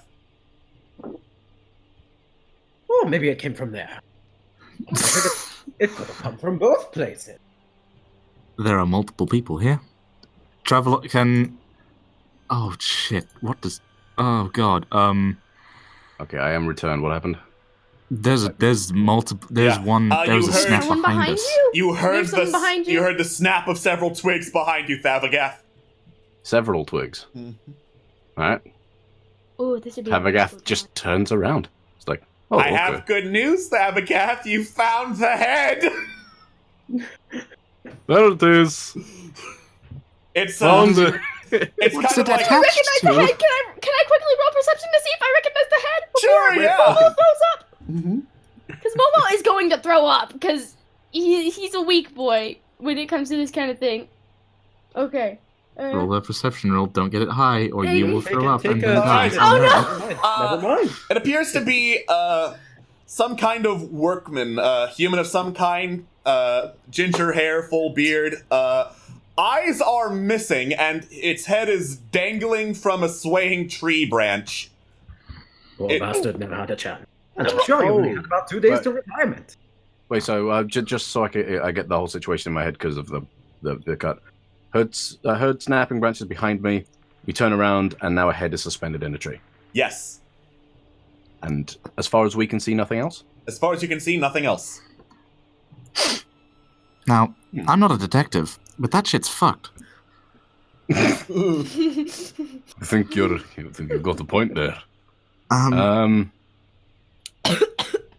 Trevlon decides to turn around to the woods and has coughs and decides to try and speak out and say hello to whoever's out there. All right. You say, hello, hello, hello, hello, hello, hello, hello. Headcanon, that's not an echo, that's just what he said. Are you repeating yourself? Oh, I'm just, atmosphere. And also, I'm nervous, and also, nervous tension. You try and make a joke, but it doesn't really land. I'm doing that. Is there a response? Did we have a name for the person that we were looking for in here? Or No, you did not. It was just a spooky, sort of drippy lady. Ah, yes, the drippy lady. I remember her. How tall is the thing behind Thav? It's holding it up to his eye level. No, so it's a little taller? So if it's holding it up, is it I'm trying to get a visual for this because I want to draw it, but It's a big-ass tree, one of the branches is hanging down, and on that branch is the head. On that head, the head is at Thavagath's eye level. Oof. Wait. Big goof. Wait. I just thought of something.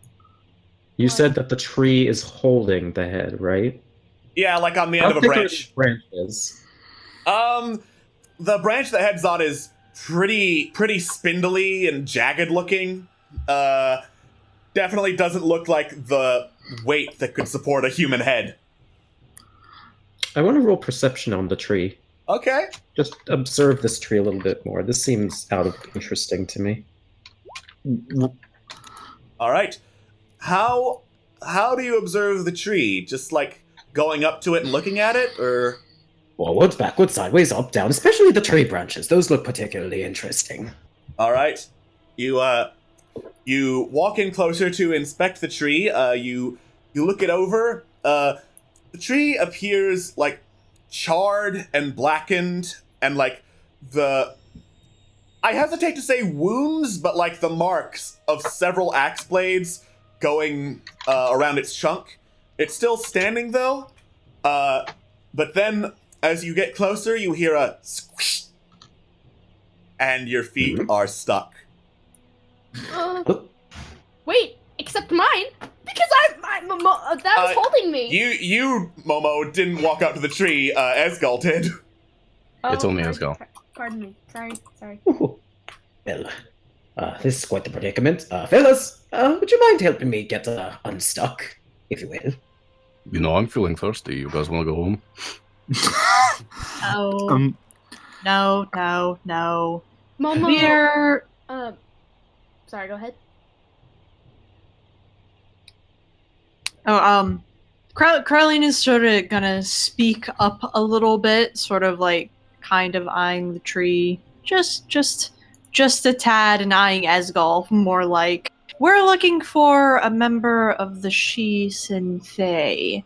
We've been told, well, we've been hired on to investigate certain happenings, certain blights upon the forest. Does that laughter, does Trevlon know exactly where it's coming from? It seems to be coming from behind you. Trevlon Oh dear. turns around, snaps around and points and casts message to whatever's behind them. Alright, as you do, you feel something go horribly wrong, and then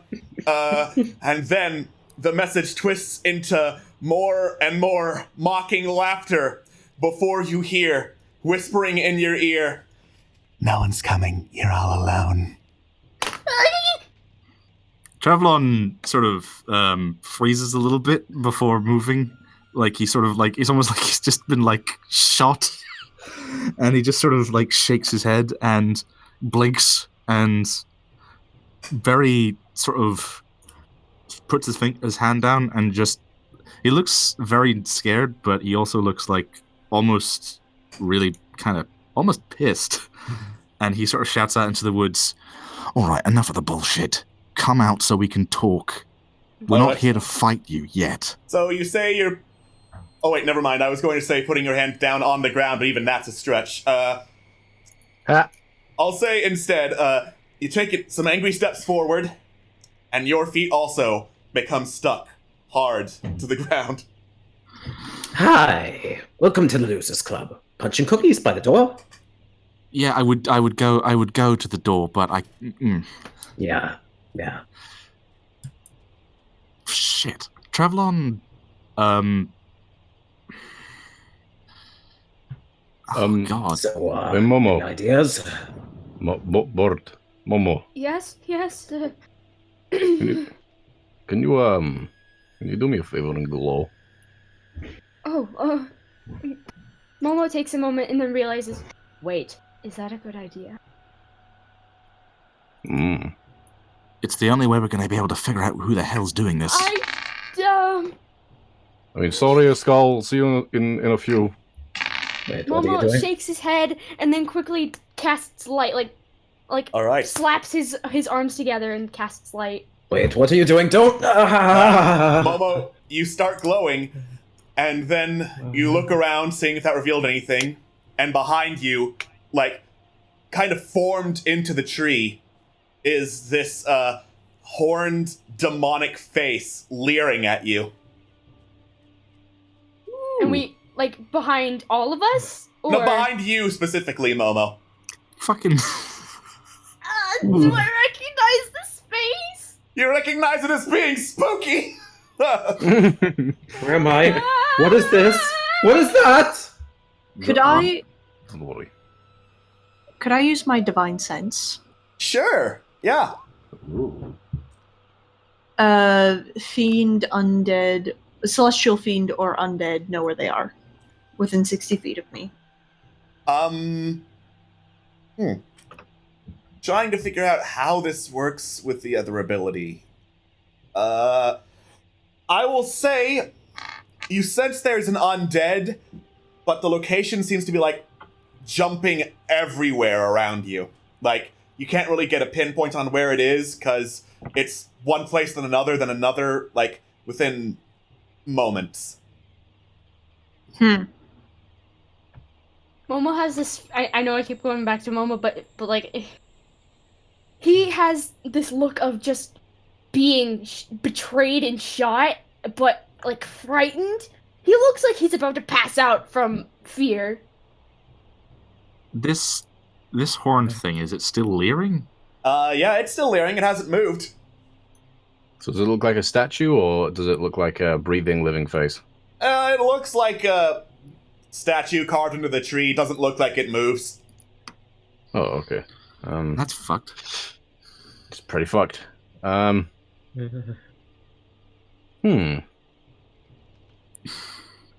to do? So- What to do? Why are we trapped, and how do we get untrapped? You look down, your feet basically appear to be caught beneath layers of leaves. Oh, well, in that case, I can just try and, step out of the leaves. Alright, you try to do that. Something yanks you back down even deeper. What the?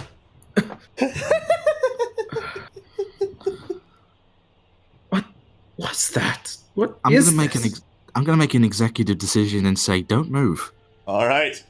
Got it. You all stay where you are, not moving. And you Don't hear... move. Don't harm any plant life. You hear...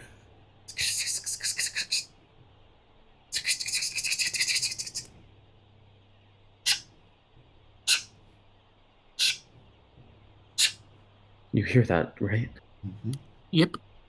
And then, Momo, you feel something dripping on you. Uncomfortable. I reach up to where it was dripping, and I wipe it. What do I see, Alex? You see some kind of purple and black sap. Oh. Trevlon? What exact is... Man, What's above sometimes us, Alex? Who's going to look up? I'm going to look I will up. slowly look up. I will slowly look up. Momo Has- looks at the sap and just slowly looks up. Alright. What do I see? You look up, and there is a slender woman with skin made out of blackened bark with glowing purple bits of her, some occasionally floating out like gas pellets and disappearing into the air. She's got little spider-like limbs made of black wood on her back, and she is currently making the exact same face that's on the tree. Now, question. Describe those first two words that you used again. There is. Those are the first two words Three I more. used. 3 more. Those are the first 2 words I saw. Momo, what's your reaction? Give me 5 seconds, and you will find out. All right. I have question. The woman's face kind of morphs back into a regular humanoid face as she laughs. Did I spook you? Yes. I have a very important question. Her now human form. Is she hot? I was gonna fucking Phil. Let me actually show you that picture so you can judge for yourself. Say Oh yes. no, she's hot. Yes. Oh, she's hot. Why is every NPC hot? God damn it, Uprising. I want to kiss you, Uprising, but I mate. also want to punch you in the throat. She's Uprising, hot. I'll say it once and I'll say it again. Stop making me want to fuck D&D. I've told you this. Yeah. You know if you're there, and I know you are, you know what to do. You know what to do. Savagath instantly, and I really do mean instantly, the moment she morphs back into the humanoid shape, she just audibly, loud enough for her to very clearly hear, goes, "Oh no, she's hot." She chuckles, and the spider legs shake and writhe and move down the tree towards you as she puts a finger to your lips, Savagath, and goes, "Shh. Adults are talking." And gives you a poke on the forehead that sends you stumbling back a good 10 feet or so. And Momo's still in I'm his arms completely and okay with this. just I'm All right. I'm legitimately okay with this. And it's time to draw a card. Oh, for God's sake! Oh. Well, time next for in line Caroline to draw a card. is Atlas.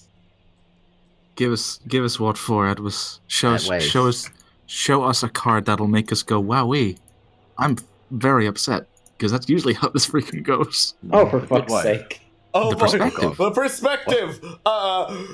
Okay, as I roll a random dice because someone made this card. It might have been a fetish card. I don't know. Probably a fetish card. So, Savagath and Corellian, you feel a sudden change in your body as your proportions swap. So now Corellian's fucking huge and Thabagath is kobold size. Oh, Why does this always no. happen to me? I mean, why does this always happen to me? I don't like this at all. I don't like this at all. I know I cause I'm people not- to shrink away, but this is ridiculous. Yeah, no, we are. I don't know if we're like cursed or whatever, but wherever we've been, just weird shit happens.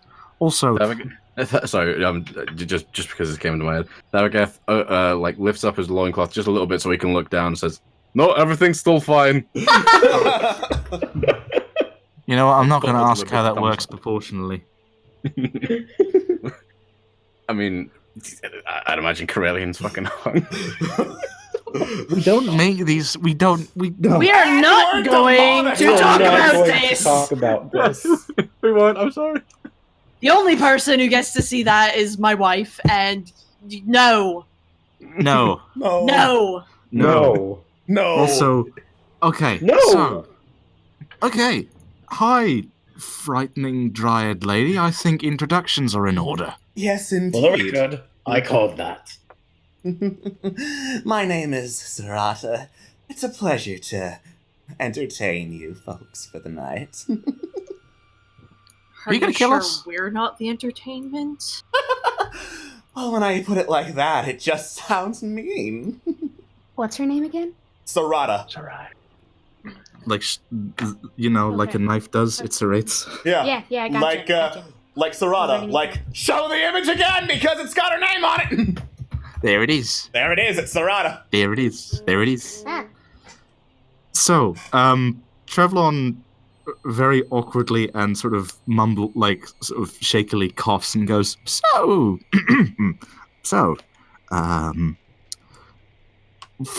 got a couple questions, as a journalist. I I'm need sure to... you do. You gonna kill us? Now, why on earth would I want to do that? I don't know. I mean, you've killed... It looks like you might have killed other people before, so, She looks over at the headless corpse, looks over at you.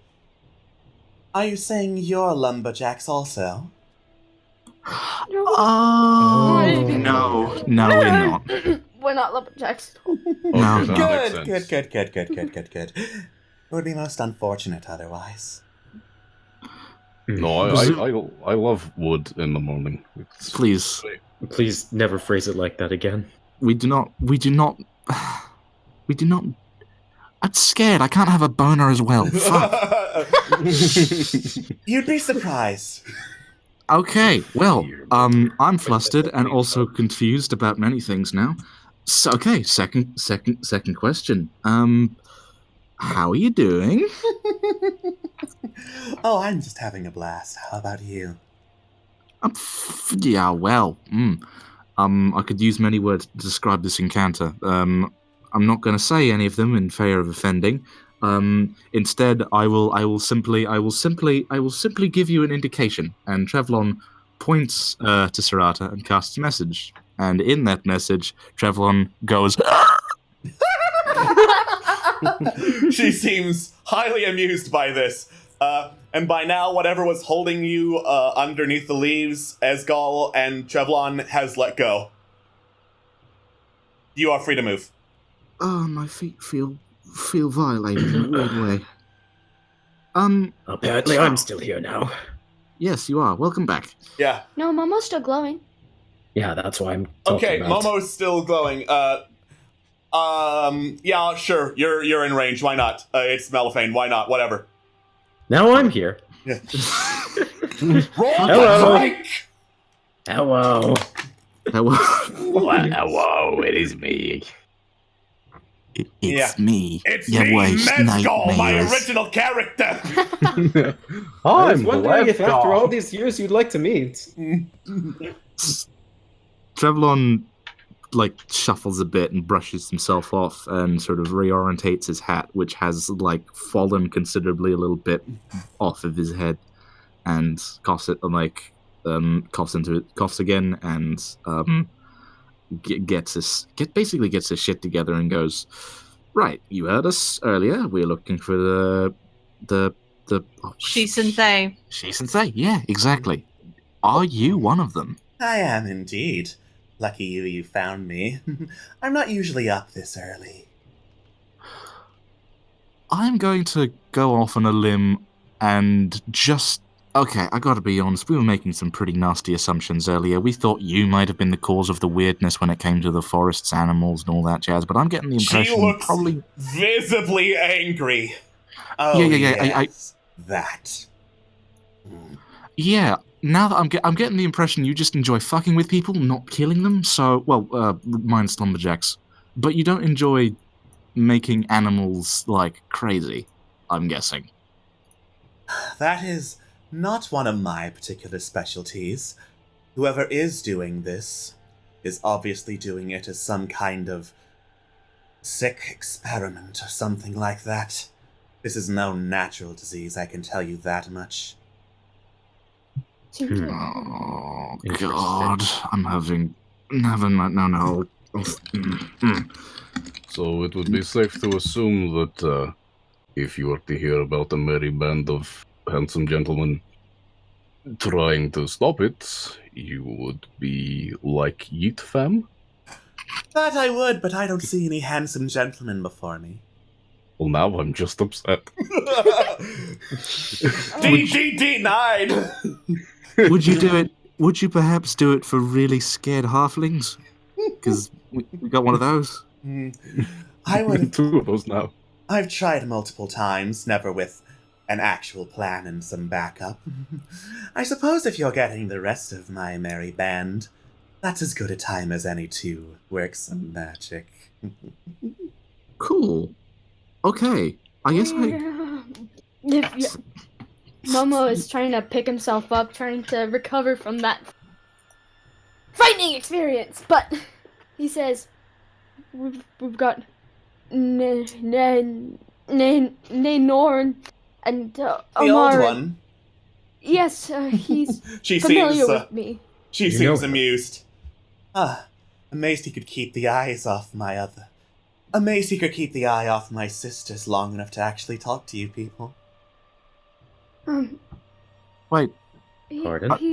He's familiar with me and I where believe I'm the from. word that people who aren't dryads use is fetish. Oh God, no! Don't. I don't want to think of a high deity that way. Does the old man want to? I use this expression rather crassly. Does the old man got wood? She seems genuinely amused. Well, I can hardly blame him. Who could resist some of this? And she poses dramatically. As she does so, like parts of her body crack and more dark energy leaks from it, and then it sets back into place. I'd like to voluntarily roll for damage, please. Okay, sure. Yeah, roll 1d8. You got it. I beat the fuck out of my dick so goddamn hard. My goddamn. My entire left leg has gone totally nuts.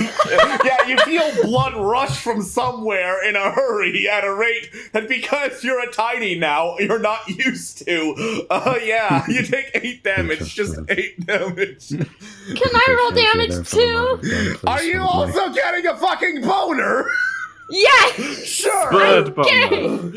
You're getting a fear boner, why not? Yes. Like, no, it's not like that. Like, alright, it's hard to explain, don't judge me. Yes, it is. It's definitely like that. Your wings just kind of shoot out like... Congratulations! Someone's been watching way too many My Little Pony fanfictions. Congratulations! Wing boners are canon! I hope you're happy! I'm going to get my gun. Wait a second, no, I'm sorry. Okay, with an Aarakocra-like axe, sure, I can imagine that quite happily, but you're just effectively making Momo involuntarily T-pose. Oh my god. T-pose out of her arousal. Oh my god. So that's what all the T-posing is for in Dungeons & Dragons. They're all a bunch of horny fuckers. That's how it works. Oh my fuck. Carlian just sort of like pinches their brow and just, are you all done? Can we get on with it? Yeah. I mean, in fear of anybody else getting like a boner so hard that they die. I'm going to ask only a couple more questions before we zoom out of existence. And please get on with it. Yeah, I'm going to do that. Get on with it already. So, first question, I guess. How long's the Shisinthe been a thing? Because it seems that you guys have been like around for a while. Couple 100 years or so. Interesting. Okay. And my second question is, do you know where we can find anybody else in your group? I spend most of my time out of the town. I don't know where their dwellings are. Do you know what any of them look like, apart from the ones we've mentioned? Let's see. There's an elf. She seems to be fucking with you, obviously. I think we get it. Are there any elves? Oh, don't tell me a couple of obviously big and strong. She's looking at the tiny Thabagat now. Investigators like yourselves are having trouble finding the Shisinthe. I mean, we haven't had any trouble so far. It's not like you advertise. To be fair, it is a rather large city, though. And also not to be rude or anything, but usually when you go over to someone to see if you want to hire a job service from you, you don't usually have to go through a freaking haunted mansion to, get there. Generally speaking, I pee my pants at least not in this instance. Not when I'm trying to find someone. You might want to clean those up, by the way. They smell rancid. That's not pee. It's shut up. Oh my god! It's blood. I swear it's blood. Well, it's very apparent as to why we've been having issues, and it's because some people are very distracted. Are you getting enough fiber in your diet? No, there was an ink. There was an ink bottle that smashed, and it got on my clothes, and I can't. My hands smell bad. Is that what the kids are calling it these days? Yeah.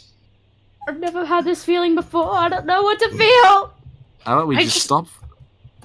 All right. How about this? We're gonna find who are all the other members of the Shisinthe. We're gonna be happy about it. It's gonna be a great time. Y'all are gonna meet up. You're gonna come back to us with a yes or no answer, whether or not you want us to escort our friend here, and then by proxy sort the situation out. I want to cosplay her. I'm gonna. Me and my party are gonna go back to town and not sleep, but we're gonna try. But we're not gonna succeed. Please speak for yourself, Trevlon. It's not my fault I hate the dark and also being scared. Do you really hate this? Do you really? I mean, no. Yes, I'm a big fan of like the setup and the execution. In terms of like dramatic timing, it's perfect and goddamn, very, very effective.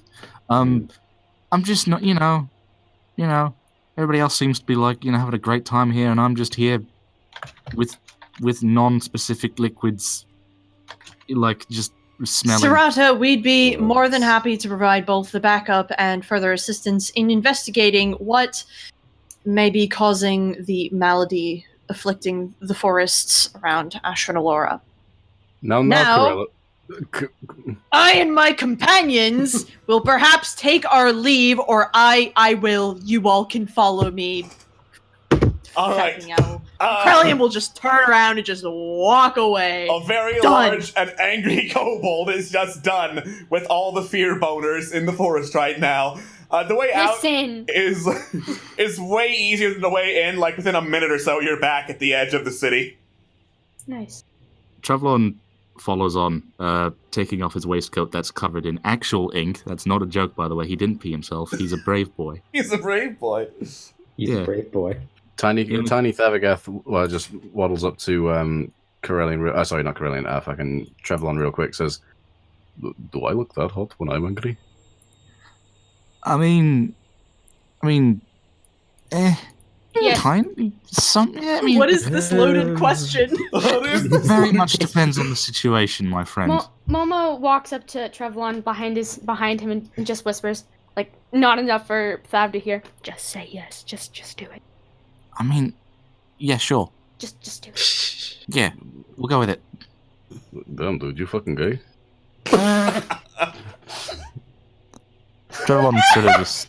Trevon blinks and goes, well, not anymore, I guess.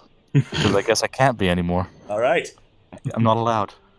Let's get going. We're wasting daylight. As you head back to the city of Ashran Alora, you hear trumpets sound as a large white horse comes trotting by you, kind of like knocking various people out of the way, either by force or by them saying, "Oh, it's a horse, he's not going to stop," and then just stepping out of the way. And on it is an elf, but he looks way more like posh and refined than most of the other elves of Ashran Alora. To put it in a perspective, let's say that if you were really racist, you would call the majority of Ashran Alora wood elves. This guy looks like a high elf. Is he an high elf? He looks like it. Are you racist? Are you racist? Yeah, exactly. Listen. Are you racist? Are you racist? Racist? Racist. All right. Well, I'm getting out of the way. I don't want to get run over. Just out of sheer habit, even though I'm like however the many feet tall right now. You're probably taller than the horse right now. I could probably suplex the horse, but I'm not feeling it. God. All right. Not feeling. He trots by. I'm assuming all the rest of you are also stepping out of the way. Heck yeah, I'm not getting trampled. Yeah, I don't want to get ran over. Sniffs the air, looks at you, holds his head up in disgust, and you hear him muttering something in Elvish as he trots off. Those of you who understand Elvish hear, "My horse smells better than you people." Oh. Oh, that hurts. My feelings have been damaged. I will roll damage. All right. There's a reason I never bothered to learn Elvish. I know Elvish. I never had a choice. What? Oof. You problem. What exactly did he say in Elvish, by the way? My horse smells better than you people. Oh, what a nice man. Mm-hmm. What a delightful fella. What a Yes. great guy. I can't wait to find his horse and then steal it. For research purposes. What was that about you saying that you weren't a criminal? I would steal the horse to interview it. Clearly. Not a criminal. I'm not a criminal. Stealing. Yeah. The horse has a right to, you know. Uh-huh. Okay, It you has a know, voice I'll too. steal the horse. No, well, actually, No, you want to do that? How long does this... Roll to follow the horse. Don't follow the horse. I physically hoist myself onto Stab's ankles to prevent horse following. How long does it last? A certain number of hours. Unfortunately, I rolled the max 4. Oh. Ooh, the bee. My heft. Wow. My precious heft. Wait, so what time is it? It's about mid-afternoon, like 5 o'clock somewhere. Happy hour. When it passes? When it passes would be at 9, so in the evening. Oh dear. That is... Wow, okay. You gonna be buff? Mm-hmm. All right. So, welcome back to Ashran Alora. Anywhere in particular you're looking for, or are you just looking?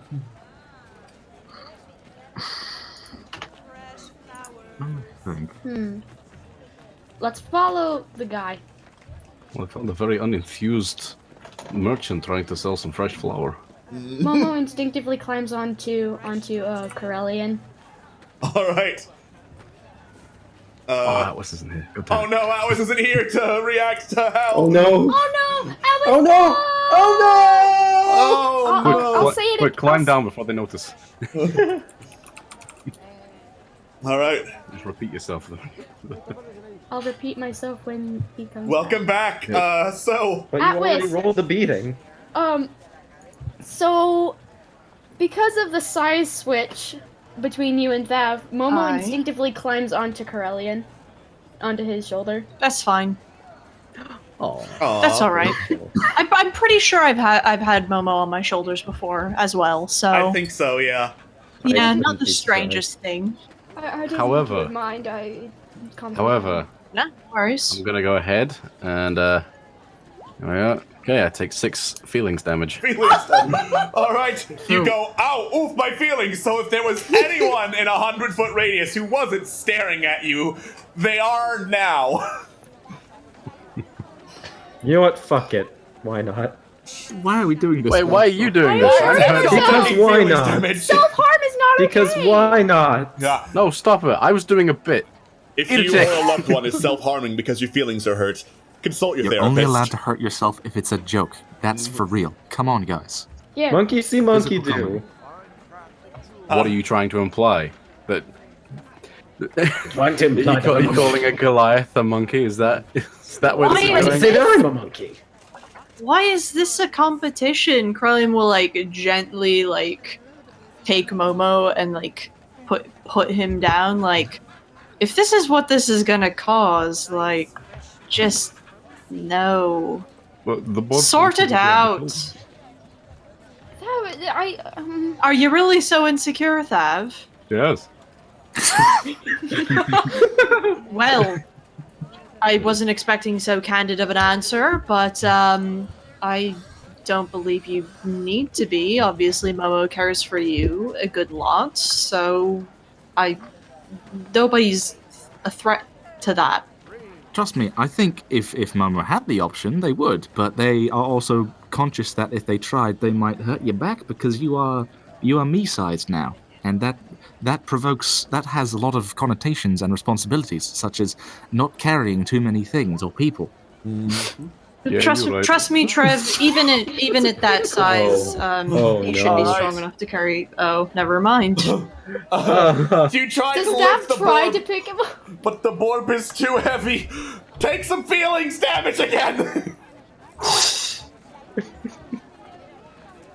What is with these naturals? Oh my god! Your feelings are the most. I'm gonna fucking die at this rate.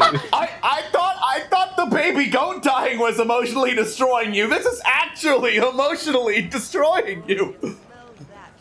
I feel so bad I'm enjoying this. Why am I enjoying this? because you're a Trevlon, piece of shit. sociopath. Trevlon puts Oh, a now that hand. just hurts. Trevlon puts a hand on Thab's shoulder and goes, "It's okay. You'll get used to the size difference at some point. But for now, you can only cry yourself to sleep, as I do." All right. Just kidding, I don't sleep. Ha ha! And Hey, Dungeon God! This isn't permanent, is it? You remember the last time it happened? It wore off in a few hours. God says it will run off in a few hours. Don't ask me how I know this. You take What, you 12 believe in lightning God? damage as you invoke the name of a god that doesn't exist. What? God damn. Alex, damn. Well, I'm going to go and fulfill my lifelong dream of being mistaken for a Dragonborn, I guess, and try to find some more fucking information, which is why we're here in the first place. Could we all just get our heads out of our pants and insecurities and onto the task at hand, perhaps? Yes, I'm coming with you. yes, Thank you. All right. I'm de-inked and ready to rumble. So, I've got some bad news on that front, though, as you head deeper into the market. It's time for another card! Oh dear. It's Well, Thav, you're up. Yay! I'm already fucking tiny. Well, what could I do? Draw the perspective again. I don't think that can happen, Okay. because I have them set to shuffle and not repeat until it shuffles. ooh, This what looks is pretty. that? Ooh. Oh, I don't think we've seen this That's one. a It's new one. The Mute Hag. Woo. I'm sorry, what did you say about my mother? So, you can read emotions and basic surface level thoughts until you speak aloud, Thabagath. Oh. That's gonna be hard. Hey guys, you'll never guess what ability I have now. Fuck's sake. Bum, bum, bum, ba, da, da, da, da, da, da, da. I'm counting Thabagath as a that. character does not have that kind of thing going for him. I am definitely counting that. All right. I say I will skip investigation roll, and you go to a section of the marketplace where you can hear like the faint jingling of magical bells and like a whoosh of other like evocation magic, and you see two different stalls. One is a sturdy wooden table. I can't believe I forgot how to say fucking table, with a big blue awning over it, and there's a thin elf man in robes at that particular table, and on the table in front of him are like amulets, books, and all that sort of jazz. And on across from him, on a much more rickety-looking wooden bench, is a handmade sign reading "Fey Deals," and across from that is a beautiful-looking elven woman with a cloak made out of leaves, who just like kind of looks a little bit bored, looking around the marketplace, occasionally smirking at some person or another she finds amusing. But yeah, two booths, one with the dude, one that says "Fey Deals." We got Momo is not being held anymore, so they can really walk. Yep. Momo looks at the pretty lady and just walks over. All right. See what she's doing. You walk over, she does a little bit of a double take and smiles and is like, "Now, do my eyes deceive me, or is that an Arakakra before me?" I don't believe your eyes deceive you, ma'am. I am indeed an Arakakra. My. I haven't seen that in a Formian's age. Well, if you don't mind my asking, what are you up to? Are you selling anything? Oh, I'm selling all sorts of different things, little trinkets and doodads here and there that people here find very interesting. I do need to tell you immediately, though. I have a no-currency policy. No coin of yours will work here. I have little interest in it anyway. Then, Momo smiles and looks at her with these sly eyes. How may I pay for what you're selling for? Well, I'm upset. just favors if you become interested. Actually, let me show you what I have to offer so that you know what you're getting. All right. She pulls out a couple of items. They look unassuming enough, like items of clothing. There's one shield. There's a quiver. There's an old rusty bag. What's a quiver? It holds where you put arrows. your arrows. Oh, okay. I look at the shield. How good is the shield looking? The shield looks like in pretty pristine condition. There are a bunch of elven runes on it. What's in the rusty bag, if you don't mind my asking? Oh, the bag? Oh, it's a quaint little bag of tricks. As I look up what exactly this particular item is, you look at the bag. It is the color of rust, made of like pretty thin leather. Oh, you know, bits and bobs in there, a couple of fuzzy objects, very good for entertainment, distractions, if that's the sort of thing you would like. I think I once got a boar out of there. That was quite the experience. Oh, I see. Also, meanwhile, Momo's heart is literally about to come out of his chest. He's trying so hard to be sly and cute, but like, he's so nervous. Oh no, she's hot! Yeah! So, if I were to say, want to get this rusty bag, what would you like me to do for you? Oh, just something very simple. All I require for that is that you give me a single feather. A single feather, you say? Well, one of your feathers, obviously. It can't be just any feather. My feathers? Yes.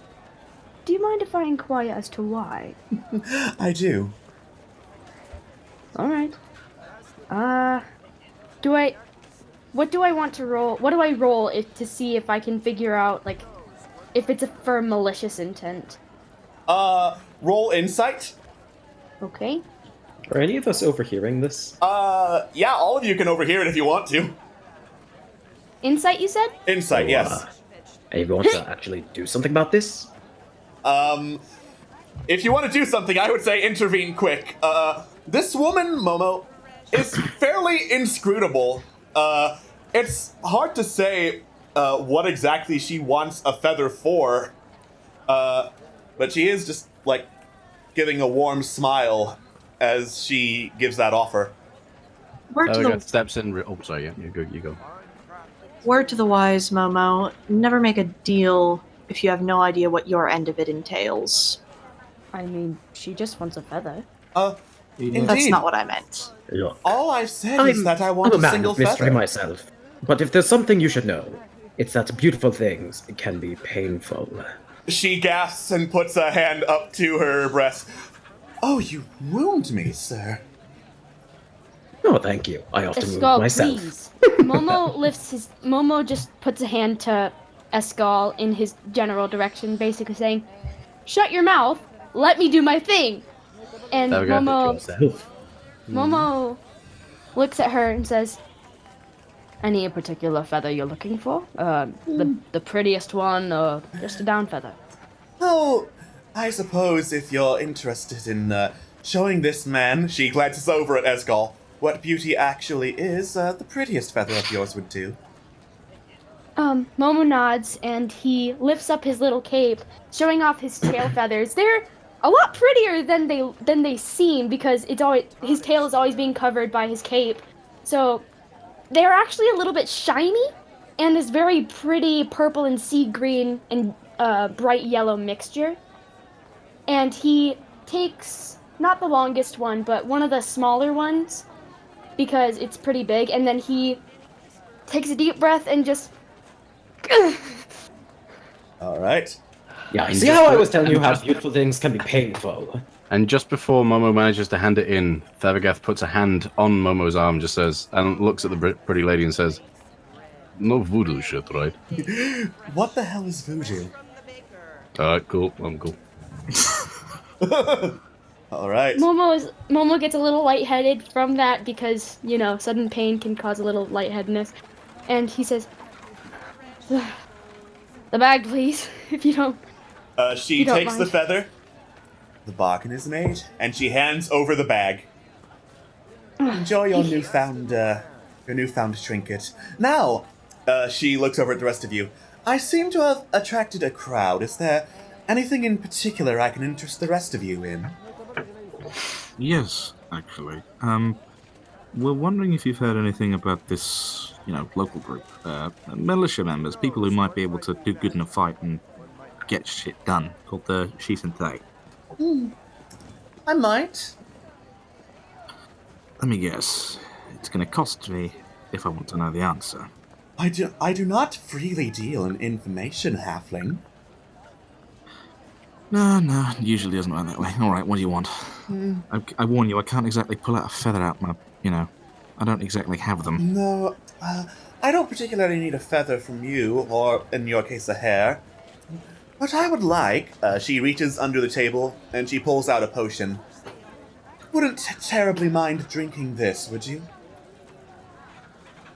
Okay, that's suspicious as hell. Can I roll Arcana to see whether or not what the contents of this potion contain? Sure.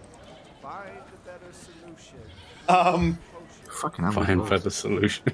Find feather solution, you hear? Wow, that was fine timing on the music track. Oh, good shit. It's made of a mixture of all sorts of things, some of which you've never heard of, some of which you've never seen. You're not entirely sure what went into this potion. Will it kill me? You're reasonably certain she doesn't want to kill you.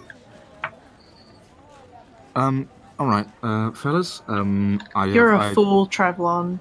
Oh, no. I know what I'm doing here. I only have one request. Do you now? Yeah. If this kills me, yeah, tell... Ah, fuck it. And he just drinks the potion.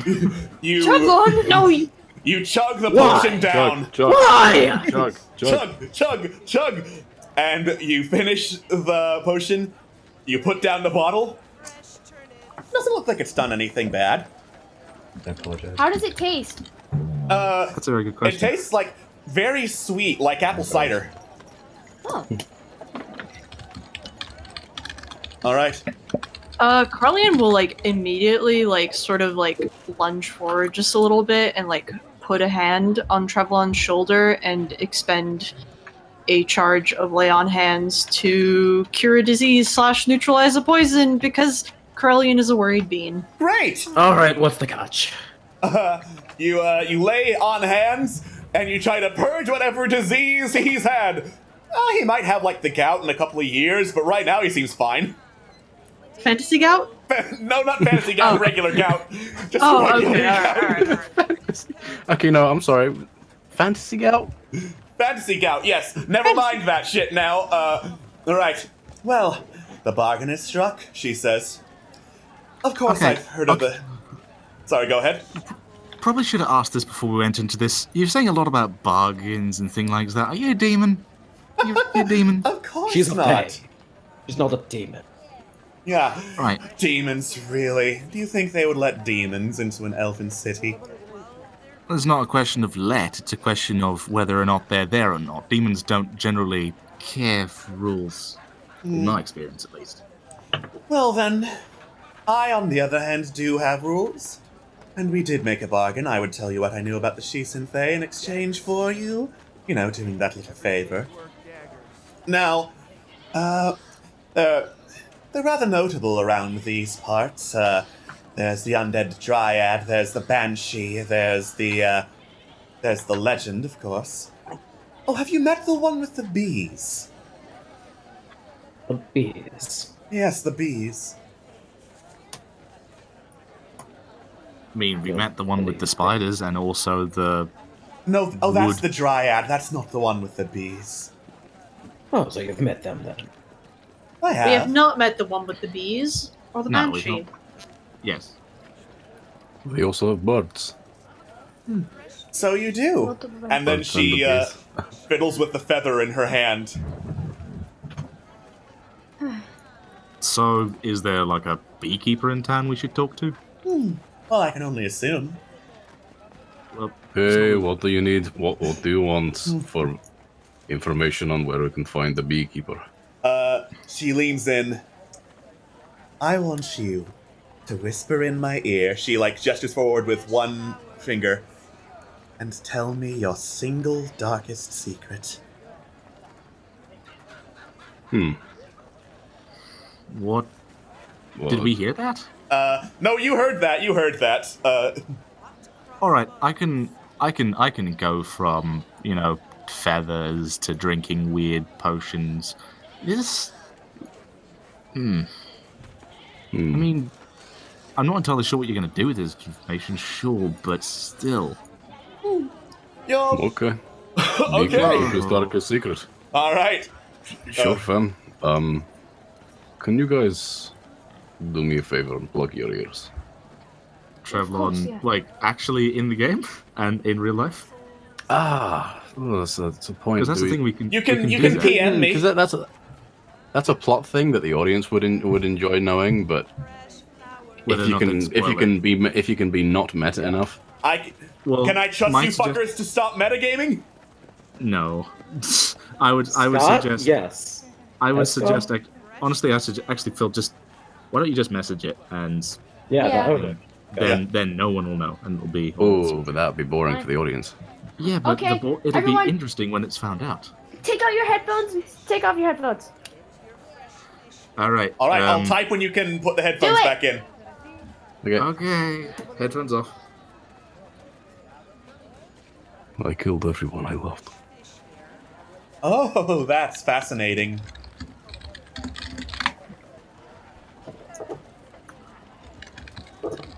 Man, I hope that secret wasn't bad. Oh, say it again. I wasn't listening. Oh, well, the bargain is struck. There is a farm on the outskirts of the town where they keep the animals. You'd find your beekeeper there. Farm on the outskirts of town. All right. Now, is there You seem anything like else I can help you with? Are you a member of the Shisentai as well? No. Right, make it short. How do you know so much? No more bargains. No, I'd like to know this as well. What are you doing here? What is it that you want? I'm selling my wares. And what else is it that you want? Well, I want to meet all sorts of interesting people. Give them something worthwhile in exchange, as any good merchant would. And you, my friend, she holds up the gloves. You look like someone who could appreciate a pair of these. I'd like to roll insight on this bitch. Okay. Ooh! Calling her out. This is Escal talking, not Scott. I don't believe you. Insight. All right. You misogynistic piece of shit. How dare you be a misogynist? I can't believe. Wow, I'm so disappointed. I'm both Scott. racist and a misogynist. Yeah, now. wow, I can't believe I'm so ashamed. I'm not sure I can ever be in the same place as you again. God damn, I fucking knew it. She is pretty inscrutable. She is doing a pretty good job not actually answering any of your questions. You're getting nothing from her. Would you have to roll a natural 20 to get information out of her? Stop metagaming. Never mind. I take it back. Nice phone there. The suspected spam call. All Decline. right. Whoa. And assuming that I actually took these gloves of yours, what is the purpose of them? What do they do? She slips one of the gloves over her hand, and it becomes invisible. And then she's like, "Oh, it's quite useful for." She pulls out this small locked box, getting into places you shouldn't. And in a few seconds after she fiddles with the lock, it just pops open. I'm intrigued. Really? I am very. Then perhaps we can make a deal for them. She takes off the glove and it reappears. Name your price. I want you to give me a syllable of your name. A syllable. Yes. Really? Yes. I want Esgal.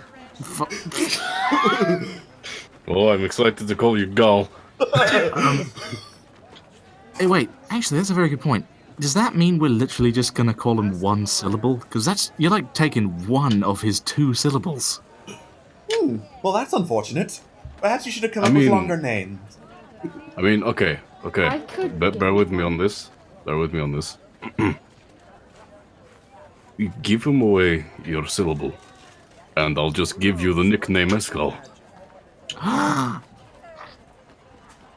mean, I'm honestly not entirely sure what this has to do with anything. I'll do it. No. Momo, you have also one's two syllables. Like, if we're going by length, like. No. As fascinating as that sounds, little bird, I find overburdening my customers with deals is impractical. I understand. You one want deal it. per person. Right. You got it. All right. Gal. Your name is now Gall. Oh, I thought I was giving her that. Oh wait, you're giving her Gall. Okay, sure.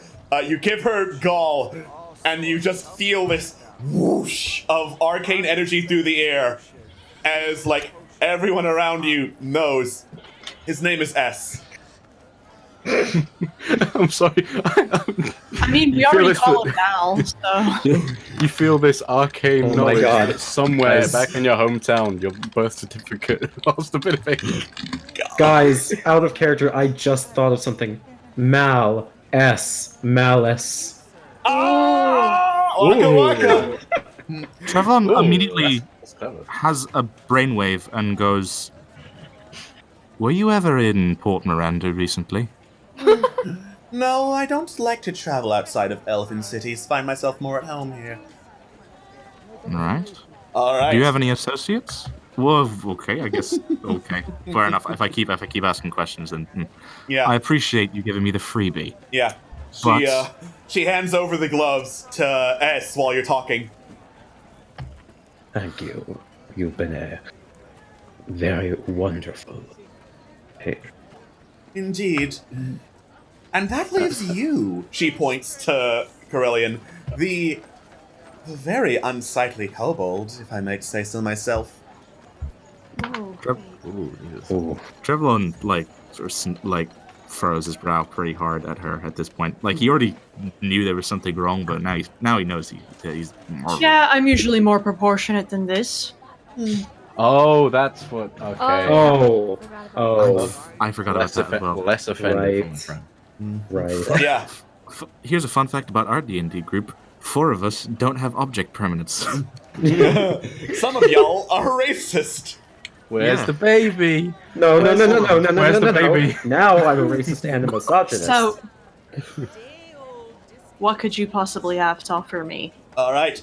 She holds up the shield she was showing Momo and waves a hand over it, and like this arcane eye appears over the shield.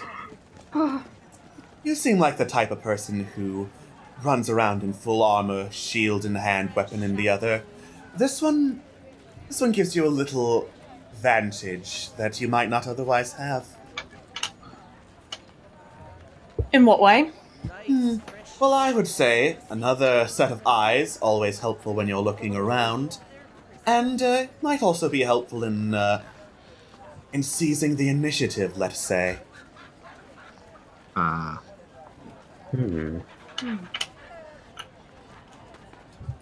what would you ask for payment? I'll make this one a future favor. At a time of my choosing, you will lose one item that you have on your person. Does that mean material? Or... Well, I'll hardly know until I decide what I want, now will I?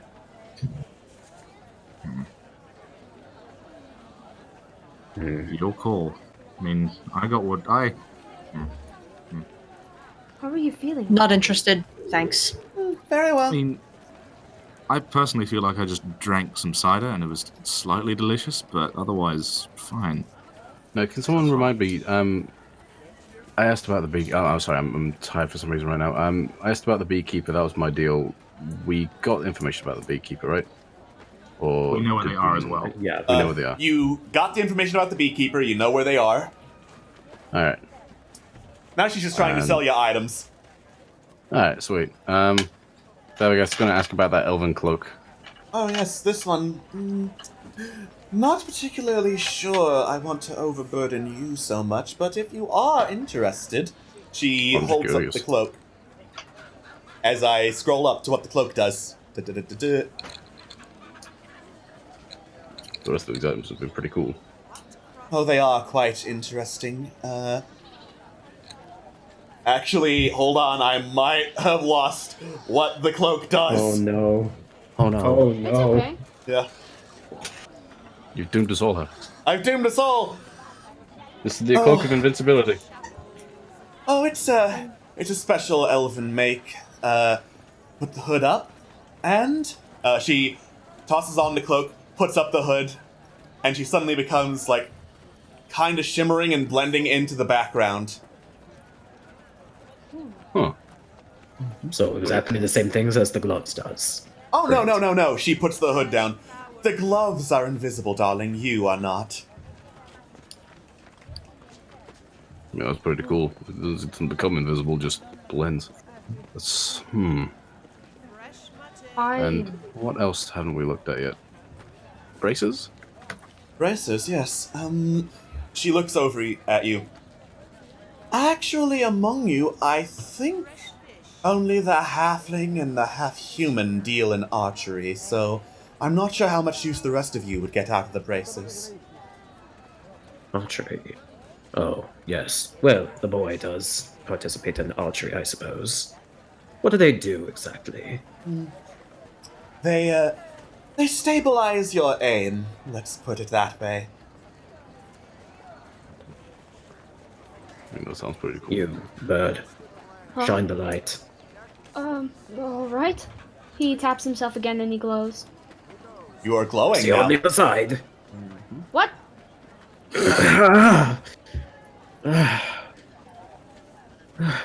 Wait. What's going on? Magical bracers help you aim with archery. Do you want them? Wait a minute. Something about you seems familiar. Like I've seen you in one of my books somewhere. Really? What particular books would those be? Can I roll a history check? Sure. Alright. Good. Remember, we all have fucking inspiration, so fucking use it. Oh shit, I'll use inspiration as well. What do I need for that? Just click off inspiration and then roll again. Oh, alright. Roll history. Alright, so what are you particularly trying to remember? Just what this creature is and what they specialize in. Because you're an elf, you probably did actually read about people like this in your books. This is obviously a fae of some kind. They are native to the Feywild, which is a different plane of reality, and they like to make deals with mortals. For any particular reason, or? That is where the books never agree, because the Fae are whimsical, capricious, and, like, basically alien in their thought patterns. No one really knows exactly what the fuck a Fae is planning. Like, sometimes not even the Fae themselves. So Malifane looks at everyone with their, save for Corellian, with their objects in hand, and says... And says... Oh, sorry. That doesn't have an object either. He's just got information. Do I? Alright, well, fair enough. And says... So, I'm probably stating the obvious already at this point, but... I know for a fact that you don't exactly make deals without a price. Am I wrong? Since you seem to have forgotten, Half-Man, I don't deal in currency. It doesn't interest me. I deal in favors. Don't worry about it. So, what is it exactly that you're looking for? Me, Daily. Well, as I was telling your strangely proportioned friend, I am looking for... Oh, it's hard to say. I'm calling it a future favor. One item from your person, at a time I choose, and I get it, no questions asked. To lose an item of preciousness, of any value, that's unheard of. Not particularly. I've done it many times. I'm sure you have. I'm sorry, but personally, I don't think I'm going to accept this deal. Very well. After all, the only one who I really cared about accepting the deal declined, so it would be unfair to burden the rest of you. Who would that? Ooh. I see. I think I'm going to speak for all of us and say that we're done making dirty deals. Though I was wondering if I could have, considering that I did one of your deals and only got one piece of information in response, I was wondering if I could just have a little freebie. Not a big one, mind you. Just a small one. Perhaps you should have specified when the deal was made. Perhaps I should have. But I suppose it's not. Screw it, I'll ask and see if you don't want to answer fair. Will we be seeing you again? She just chuckles. Trevlon tips his hat and gets out. Momo follows first. But just before Thaviga dips out, he kind of just leans in. Can you have more, like, beating up things next time? Sorry, who are you whispering to? The Fae. The Fae. Beating up things? Oh, how unspeakably crude. You think I'm some kind of barbarian? No, but I am. Well, in that case, I'm afraid I don't cater to your kind specifically. Ta-ta. Well, have a nice day. All right. Before Corellian leaves, they kind of dip their head at her and say, "May I have your name, fair lady, in case we meet again and I decide differently?" I don't give away my name freely. That's not the sort of thing one should trade. Corellian sort of winks at her, "Pleased to have met you," and then follows off. Oh, I ship it. Oh, you thought you fucking got her! You thought you got her! No, I didn't. Stop metagaming. Anyway. I'm not metagaming. So, what exactly caught our attention to meet with her? She just, well...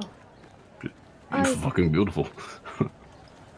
That was a bad idea. They usually are beautiful. Shit. You alright, Trevon? No, I'm not. Are you feeling okay? No, not like that. I feel fine. I'm not like in a sick place. Just I'm sorry. a while ago, I did something that I didn't think was going to be that bad, and it was going to make my life better. And I did it. What was that, if you don't mind me asking? I'd rather not talk about it. Long story short, I kind of lost most things. And I just did it again. And I let the... truth was so bloody important to me, I let my bloody judgment... I'm sorry. It was my fault. I was the first one who went over there.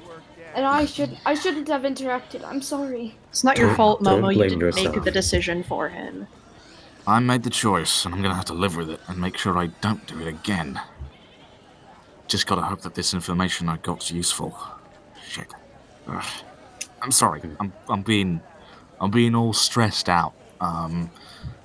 Let's go chat to some bees. No, let's go chat to a person who has bees. There we go. That's what Bees. Bees. Bees. Can I roll to see if anything is happening to Trevlon? Alright. Yeah, sure. Roll perception. Okay. He's fine. He's fine. Just real anxious. Worry about it. Alright. And so you head off to the farms to go and look for man who keeps bees. And that is actually where we will cut the session. Oh boy. Okay. Oh boy. Oh boy. Yeah, tune in next time for bees!